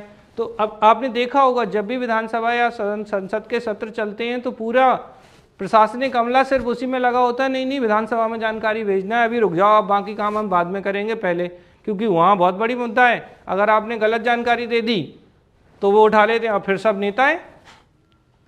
समझ में आ रही ना? तो यहाँ क्या है कि अगर कोई भी मंत्री या मंत्री परिषद का सदस्य रॉन्ग इन्फॉर्मेशन देगा, इनकम्प्लीट इन्फॉर्मेशन देगा या कोई इन्फॉर्मेशन नहीं देगा, तो इन स्थितियों में जो सदस्य हैं वो विशेषाधिकार प्रस्ताव लेके आते हैं। कोई भी ला सकता है। नॉर्मली तो देखो विरोध कौन करेगा, अपोजिशन, लेकिन विशेषाधिकार प्रस्ताव ऐसा बिल्कुल नहीं है कि अपोजिशन वाले ही लाएंगे, सत्ताधारी पक्ष के लोग भी विशेषाधिकार प्रस्ताव ला सकते हैं। जैसे मान लो कि बीजेपी के मंत्री हैं, इन्होंने इन्फॉर्मेशन नहीं दी और बीजेपी का ही कोई सांसद है जो चाहता है कि नहीं यार सदन में इस पर चर्चा होनी चाहिए, तो वो ऐसी स्थिति में विशेषाधिकार, कई लोग अच्छे होते हैं जिनको लगता है कि नहीं इस विषय पे सदन में चर्चा होनी चाहिए, तो उस स्थिति में प्रिविलेज मोशन जो है वो आ जाता है। थोड़ा बहुत समझ में आया? कितना आया? समय बहुत हो गया इसलिए, क्या बोलिए। ध्यानाकर्षण प्रस्ताव में देखिए क्या होता है, किसी मंत्री विशेष का ध्यान आकर्षित करने के लिए क्या होता है, किसी मामले पे, अब यहां भी पता कैसा मामला है, अत्यावश्यक लोक महत्व का मामला, अर्जेंट पब्लिक इंपॉर्टेंस इशू है, उस पर किसी मंत्री का ध्यान आकर्षित करने के लिए ध्यान आकर्षण प्रस्ताव लाया जाता है। ठीक है, किसी मंत्री से संबंधित मामला है कि भैया इस पे इसका ध्यान आकर्षित करना है, और उस मामले से मंत्री से वो ध्यान किसका होगा आकर्षित, स्वाभाविक रूप से सदन का होगा, क्योंकि मामला उठेगा तो सदन में जाएगा। तो ये हो जाता है आपका ध्यान आकर्षण प्रस्ताव या आपका कॉलिंग अटेंशन मोशन। थोड़ा बहुत बेसिक समझ में आया? क्योंकि ये चीज़ें हम आपको लिखा देंगे जिससे, क्योंकि ये लिखने की बहुत आवश्यकता होती है, लेकिन फिर भी क्योंकि एक साथ बताना था, कन्फ्यूजन नहीं होगा इससे। एक बार देख लो बोर्ड पे, थोड़ा सा बस अभी समझने पे फोकस करो, लिख तो आप नहीं पाओगे इसको देख के, मुझे पता है, क्योंकि वो लिखाने की आवश्यकता रहेगी। समझने के लेवल पे आप बता दीजिए बस। बोलिए भाई।